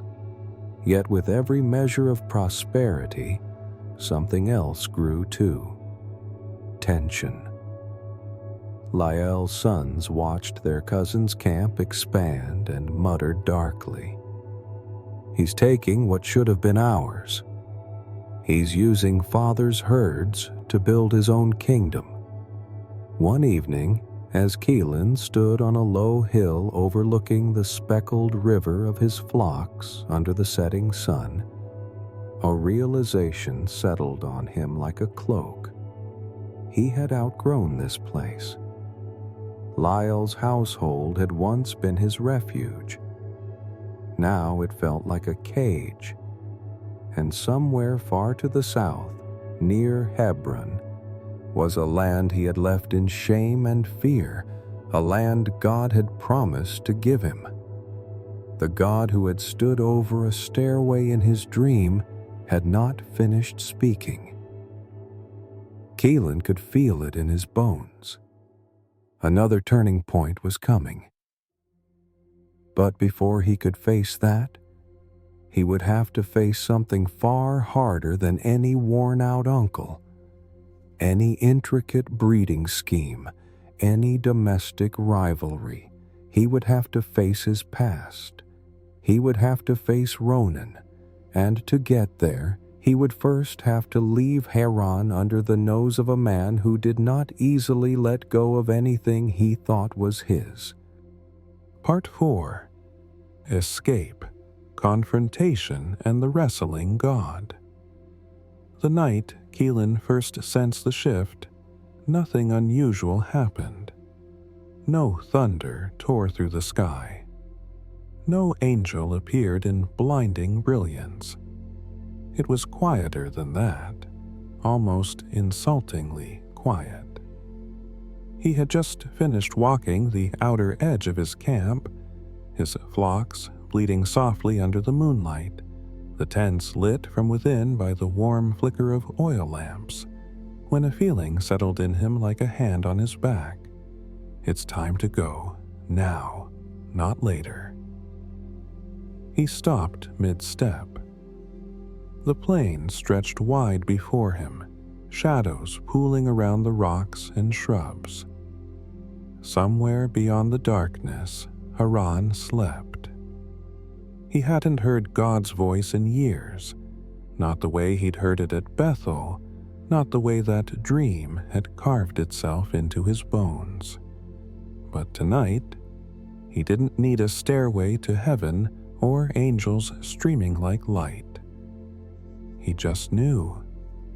God was pulling him forward, and Haran was holding him back. Whispers in the tent the next morning, Keelan sent for Rena and Sela. He chose a pasture outside camp, far from listening servants and wandering shepherds. The grass here was short, the ground firm, and the wind carried away sound. When the women arrived, they stood side by side, as different as the two halves of a broken pottery piece. Rena, vibrant, beautiful, eyes sharp with curiosity. Selah, softer, quieter, a depth in her gaze that saw everything without announcing it. "What is it?" Rena asked, brushing a strand of hair behind her ear. Keelan took a breath. "Your father's attitude toward me has changed." Selah scoffed softly. "He never loved giving anything to anyone, not even his own blood." "It's more than that," Keelan said. "Your brothers are whispering. They see the flocks growing. They say everything I own came from what should have been theirs." "That's true," Rina muttered. "They did nothing while you labored." Selah nodded slowly. "Father's eyes have grown narrow. He watches you like a man watches a fox near his chicken coop." Keelan hesitated, then told them everything. Lyell's shifting wages, the envy growing among the men, the way God had spoken to him in a dream the night before. He said, "Return to the land of your fathers. I will be with you." Rena's eyes widened. "Return to Hebron? To Ronan?" "To my father's land," Keelan confirmed. "To the promise, to the place where my sons will grow into a nation." Selah crossed her arms. "What will father say? He'll never let us go." "Then we must leave without telling him." Rina stepped forward, placing a hand on Keelan's arm. "We will go with you. We have seen how father bargains, how he uses people as tools. Everything he had came from our dowries. Everything you've earned is rightly yours." Selah's voice softened. "Where you go, we go. Where you die, we die. Your God will be our God." For a moment, the three of them stood there, a small circle against the sweeping plain, bound not by perfect love, but by loyalty forged in hardship. It wasn't a poetic unity. It was a survival unity. And that was enough. The great escape. They moved quickly. Keelan waited for Lyell to travel to shear his own flocks, a journey that always took days.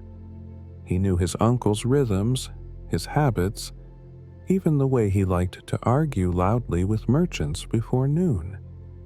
When the moment came, Keelan's camp ignited into motion. Servants folded tents.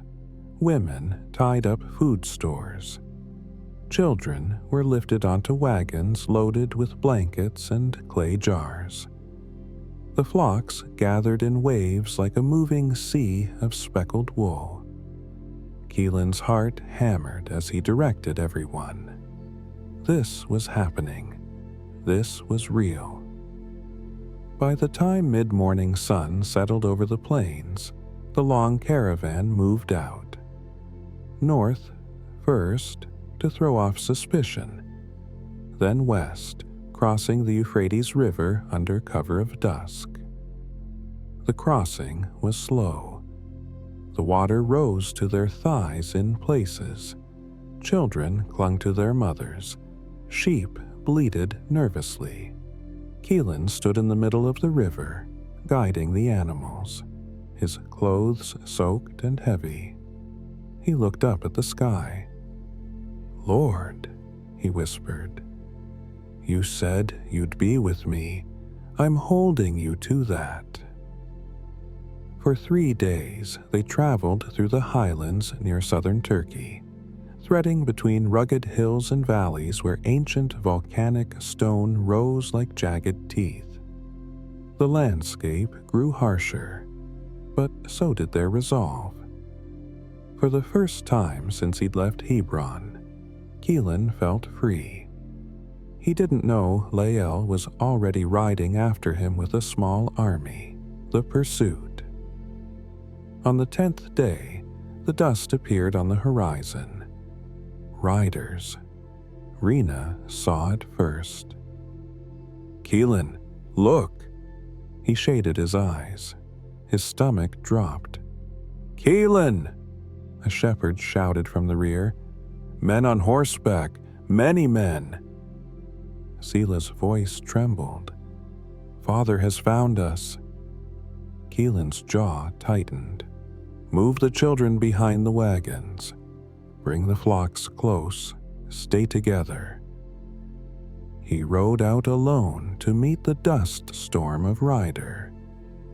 Lael was at the head, his face red with fury, his beard bristling. When he reached Keelan, he pulled his horse hard to a stop, dust swirling around them. "What have you done?" Lyle thundered. "You fled like a thief in the night. You stole my daughters. You stole my grandchildren.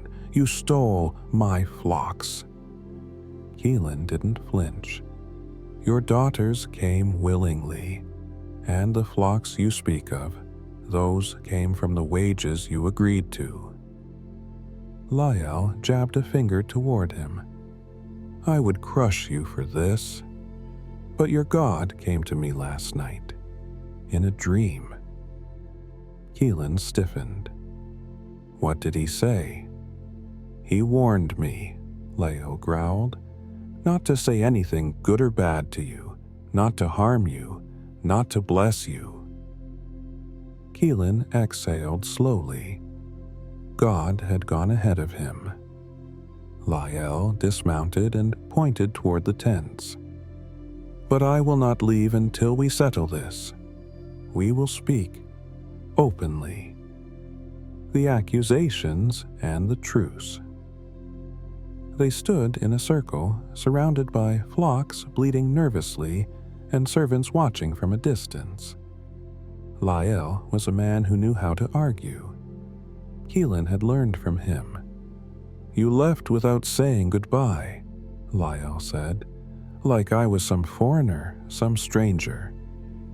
"You would have kept my wives," Keelan replied, "and everything I earned." Lyle opened his mouth, then closed it. He could not deny that. "Fine," he grumbled, "but why steal my household idols?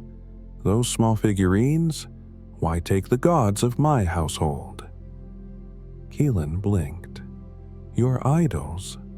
I took nothing from your tents. Search everything. If anyone in my camp stole them, they will die." He didn't know that Rena, angry at her father for a lifetime of manipulation, had taken them and hidden them in her saddlebag. Lyle searched. Ripped apart tents, shook blankets, emptied sacks. He reached Rena's tent. She sat on her camel, claiming she couldn't dismount because she was unwell from the way of women. Lyle waved her off grumpily, embarrassed, and moved on. He found nothing. When he returned to the clearing, Keelan stood with arms crossed, eyes steady. "You have accused me of theft," Keelan said, "but you found nothing. 20 years I served you. 14 for your daughters, 6 for your flocks. You changed my wages 10 times. If God had not been with me, you would have sent me away empty." Lyle's face tightened. He knew it was true. Slowly, his posture softened. "Let us make a covenant," he said quietly, "a boundary between us. You go your way, I go mine. Neither of us will cross this marker to harm the other." They set up a pillar of stones, witness to their uneasy peace. Lyle kissed his daughters, blessed his grandchildren, then turned and rode away. Keelan watched the dust fade into the horizon. He didn't know whether to feel relief or grief. All he knew was that the past 20 years had just ended, and something new was beginning. The fear of Ronan Keelan's camp traveled south now. The air grew warmer, the hills gentler, the ground more familiar. Then, one afternoon, a scout returned, breathless. "Your brother Ronan is coming," the man said, "with 400 men." Rena gasped. 400, Sela whispered. "He's coming for blood." Keelan's chest tightened painfully. His legs felt suddenly weak, like reeds bending under weight. He walked away from the camp until he reached a small rise overlooking the valley. There, under the broad sky, he dropped to his knees. "Lord," he whispered, voice cracking, "you told me to come home. You told me you'd be with me. But my brother, he hasn't forgotten. He hasn't forgiven." He looked out across the horizon, where Ronan was riding like a storm. "I am not worthy of the kindness and faithfulness you've shown me. Deliver me, please, for the sake of my wives, my sons, my daughters." His prayer was raw, desperate, honest. God didn't answer with a voice. He answered with a wrestling match. The gifts of peace. Keelan split his people into 2 camps, thinking if Ronan destroys one, perhaps the other will escape. He sent wave after wave of gifts ahead of him. Goats, sheep, camels, servants, with the message, "These belong to your servant Keelan, and he himself is behind us." It was not bribery. It was humility in motion. The night alone. At last, as the camp settled near the Jabbok River, Keelan sent his wives, concubines, children, and flocks across the shallow ford. He stayed behind alone. The night was cool. Crickets chirped. The river whispered over stones. Keelan stood there in the dark, the weight of his past and future pressing against each other in his chest. What happened next was so sudden, so impossible, that later he struggled to describe it. A man, or something like a man, grabbed him. No warning, no words, just impact. Keelan instinctively fought back, muscles coiling as the struggle exploded onto the riverbank. They grappled, rolled, slammed into the mud. The figure was strong, stronger than any man Keelan had ever faced. Hours passed. Their bodies crashed again and again. The darkness trembled with their struggle. Keelan's hands burned. His lungs ached. His knees screamed. Yet he held on. He didn't know why. He just knew one thing. This was not human. This was holy. The figure pressed his arm against Keelan's shoulder, and with one effortless motion dislocated his hip. Pain shot white-hot through his body. Keelan cried out, collapsing. "Let me go," the figure said, "for the dawn is breaking." Keelan's fingers dug into the stranger's garment, breath ragged. "I will not let you go," Keelan gasped. "Unless you bless me." The figure stilled. The river hushed. "What is your name?" "Keelan." He felt the answer cut deeper than any wound. His name meant heel grabber, schemer, one who twists and reaches. "Not anymore," the figure said. His voice was like wind on stone. "Your name shall be Israel, one who wrestles with God, because you have struggled with God and with men, and have prevailed." Keelan trembled, not from fear, from awe. "Tell me your name," Keelan whispered. "Why do you ask my name?" The figure touched him, a touch that poured power instead of pain, and vanished. Keelan sank into the mud, tears mixing with the river water. He had wrestled with God. He had survived. He had been renamed. As the sun rose, its first light fell on his limp, his sweat, his tears, and his new identity. He crossed the river to meet Ronan, not as Keelan the deceiver, but as Israel, the man God had faced, fought, wounded, and blessed. What waited on the other side, forgiveness or fury, would determine everything. But one truth remained, burning in him like fire. God was not just with him. God had touched him, and that changes a man forever. Part 5. Reconciliation, Loss, Legacy, and the Final Blessing. The approach of two brothers.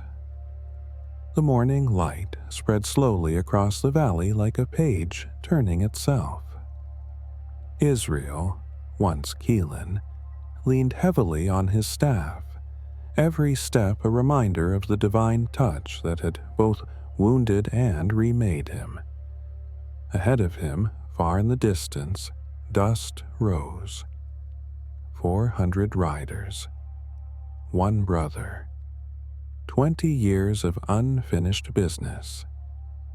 His wives and children walked behind him. Rena's hand kept reaching for him, barely touching his sleeve, as if afraid he might vanish. Sela walked close too, face pale, desperately trying not to show fear in front of the children. Israel's limp dragged behind him like an exclamation point to everything he had lived through. He breathed deeply. He prayed without words. And when he lifted his eyes again, Ronan was coming at a gallop. The world narrowed. Israel's pulse thundered. His mind flashed with scenes, the stolen birthright, the bowl of stew, the night he deceived his blind father, the sound of Ronan's broken-hearted roar after discovering the lie. The distance shrank. 50 feet, 20, 10. Ronan was off his horse, running, charging. Israel braced himself, chest tight, muscles frozen, preparing for the blow. But Ronan didn't strike him. He didn't draw a weapon. He grabbed him, threw his arms around him, pulled him into the roughest, tightest embrace of his life. And Ronan, the rugged, furious, wild older brother, wept against his shoulder. "I missed you," Ronan choked out. "Brother, I missed you." Israel's throat locked. His staff fell into the dust.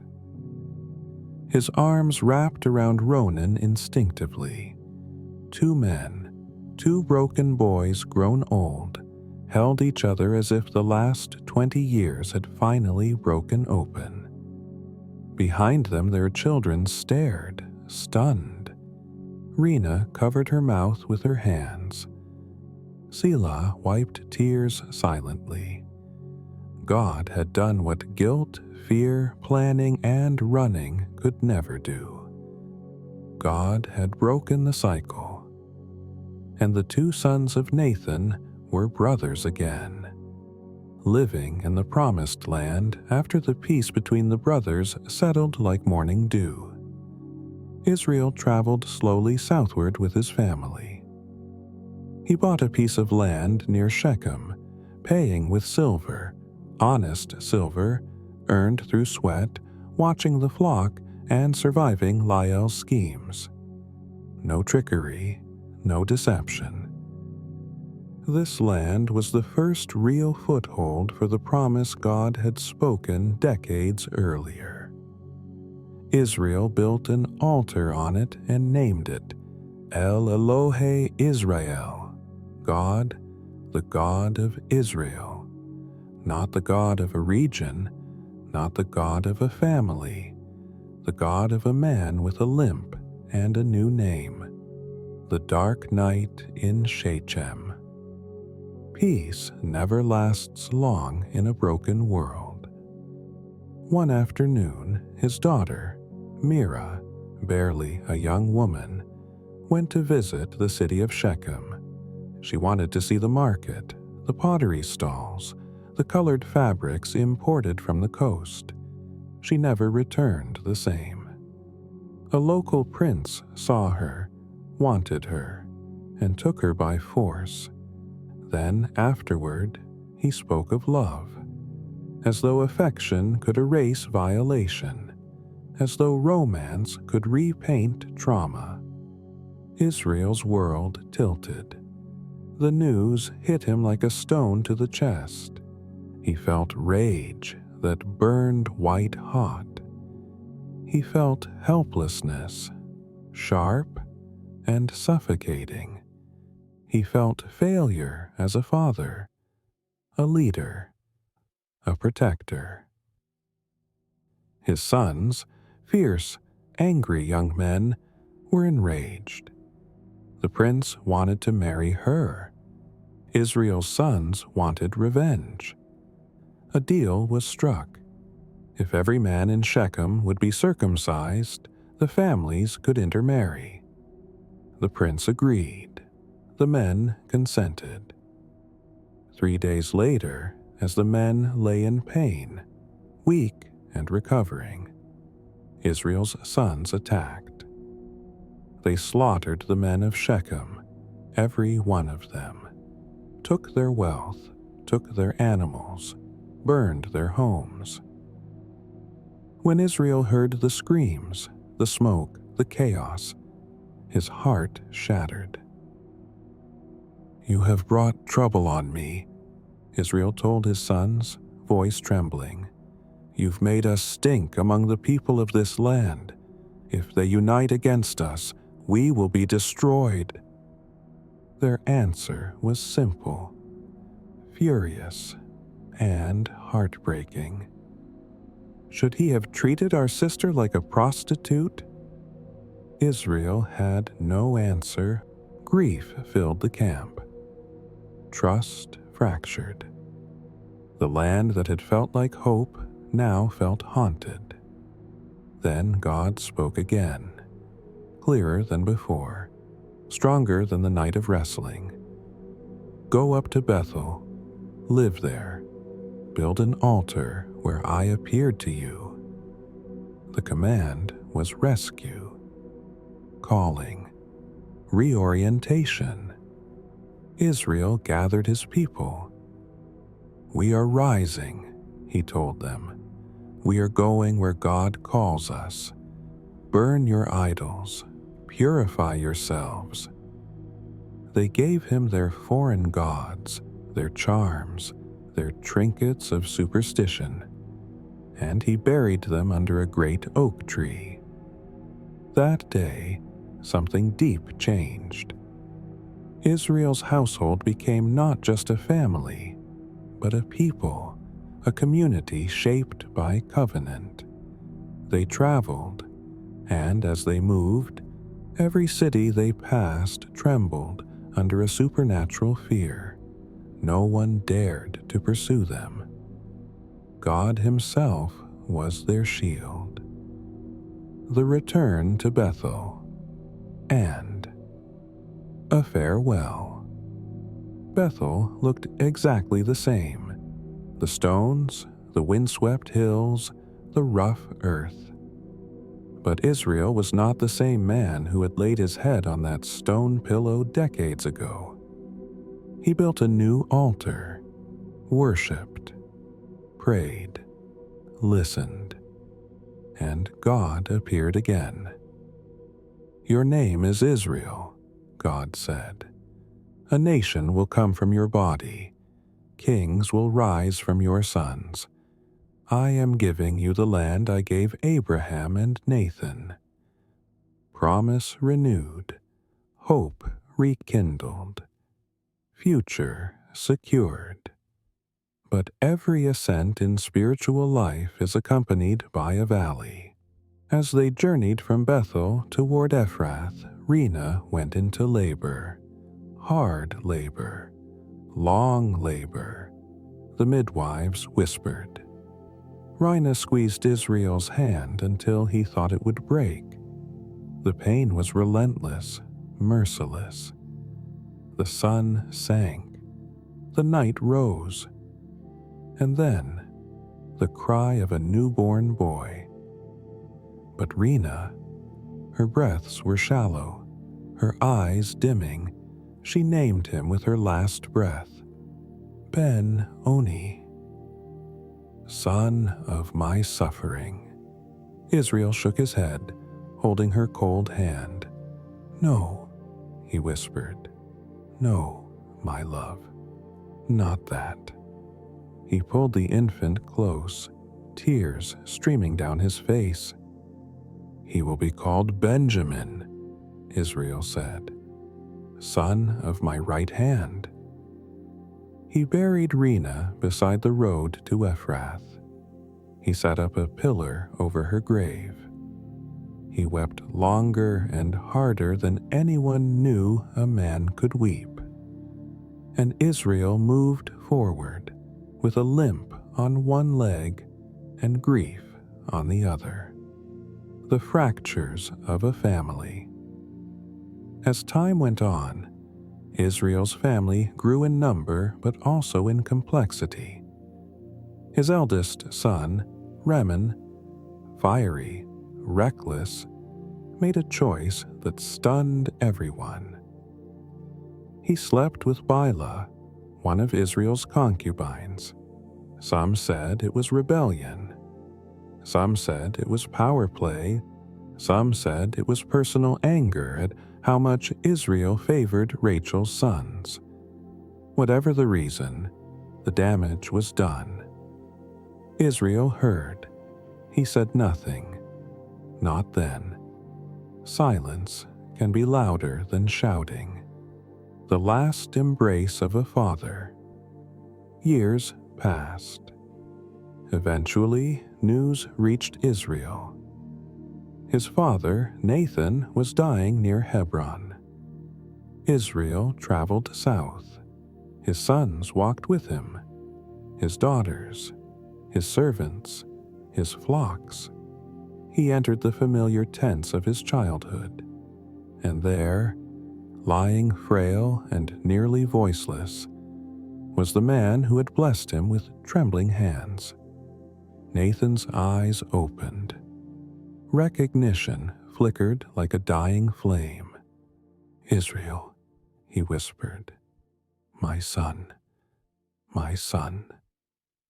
Israel knelt beside him, put his forehead against his father's. They stayed like that a long time, breathing the same air, remembering the same wounds, finding the reconciliation neither had dared to hope for. When Nathan died, Israel and Ronan buried him together, side by side, lifting the same shovel, sharing the same grief, brothers, finally and fully. The son he thought was dead. But the greatest heartbreak of Israel's life was yet to come. His son Joseph, bright-eyed, dream-filled, beloved, disappeared one day. His sons brought back Joseph's coat torn and dripping with goat's blood. He was killed by a wild animal, they claimed. Israel collapsed. Something inside him shattered that day, a part of him that would never fully heal. Years passed. Famine arrived like a hammer. His sons traveled to Egypt to buy grain, returned with stories of a harsh Egyptian official who questioned them, accused them, demanded they bring Benjamin. Israel refused at first. He would not risk his last connection to Rina, but famine pressed harder. Starvation loomed. When Benjamin went, Israel prayed like a man who was handing God the last piece of his heart, the reunion that broke him open. When his sons returned again, their wagons overflowing with Egyptian grain, they carried news that made Israel drop to his knees. "Father," they cried, "Joseph is alive. He is the governor of all Egypt. He wants you to come. He wants to see you. He wants to hold you." Israel's breath came in gasps. His vision blurred. His soul, long curled in grief, expanded so quickly it almost hurt. "My son lives," he whispered. "I will go. I will see him before I die." The journey to Egypt was long, but Israel did not feel a single day of it. When he arrived in Goshen, Joseph rode out in a royal chariot to meet him. The moment their eyes met, a lifetime of loss melted into a single moment of recognition. Joseph ran to him, fell on his neck, and wept so loudly the servants turned away to give them privacy. Israel held him, stroking his hair, sobbing into the son he thought he had buried. "Now," Israel whispered, "now I can die, because I have seen your face and you are alive." 17 years of peace. Israel lived in Egypt for 17 more years.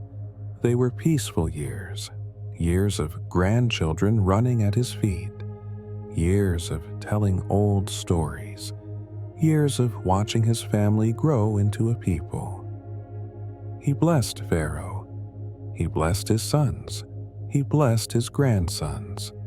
He spoke prophetic words that would echo through centuries and become the foundation of tribes, nations, destinies. He adopted Joseph's sons, Ephraim and Manasseh, giving them equal standing because love is not limited by the womb. It expands in whatever direction God allows it. He spoke truth, hard truth, to Reman, to Levi, to Judah, to each son in turn. He left nothing unsaid. The final request. When he knew the end was near, Israel called Joseph close. "Do not bury me here," he said. "Carry me to our land, to the cave of my fathers, where Abraham and Sarah, where Nathan and Miriam were laid to rest." Joseph placed his hand on Israel's chest. "I will do as you say." Israel smiled, breathed once more, and died. A nation mourns. The funeral procession was enormous, a caravan stretching for miles.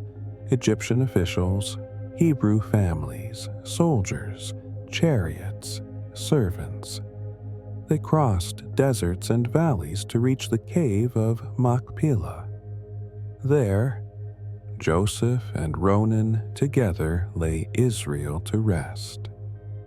A man who had been a deceiver, a fugitive, a father of nations, a wrestler with God. His life had been complicated, fractured, beautiful, painful, and anointed. And from his 12 sons would rise a people, a covenant, a story that would change the history of the world.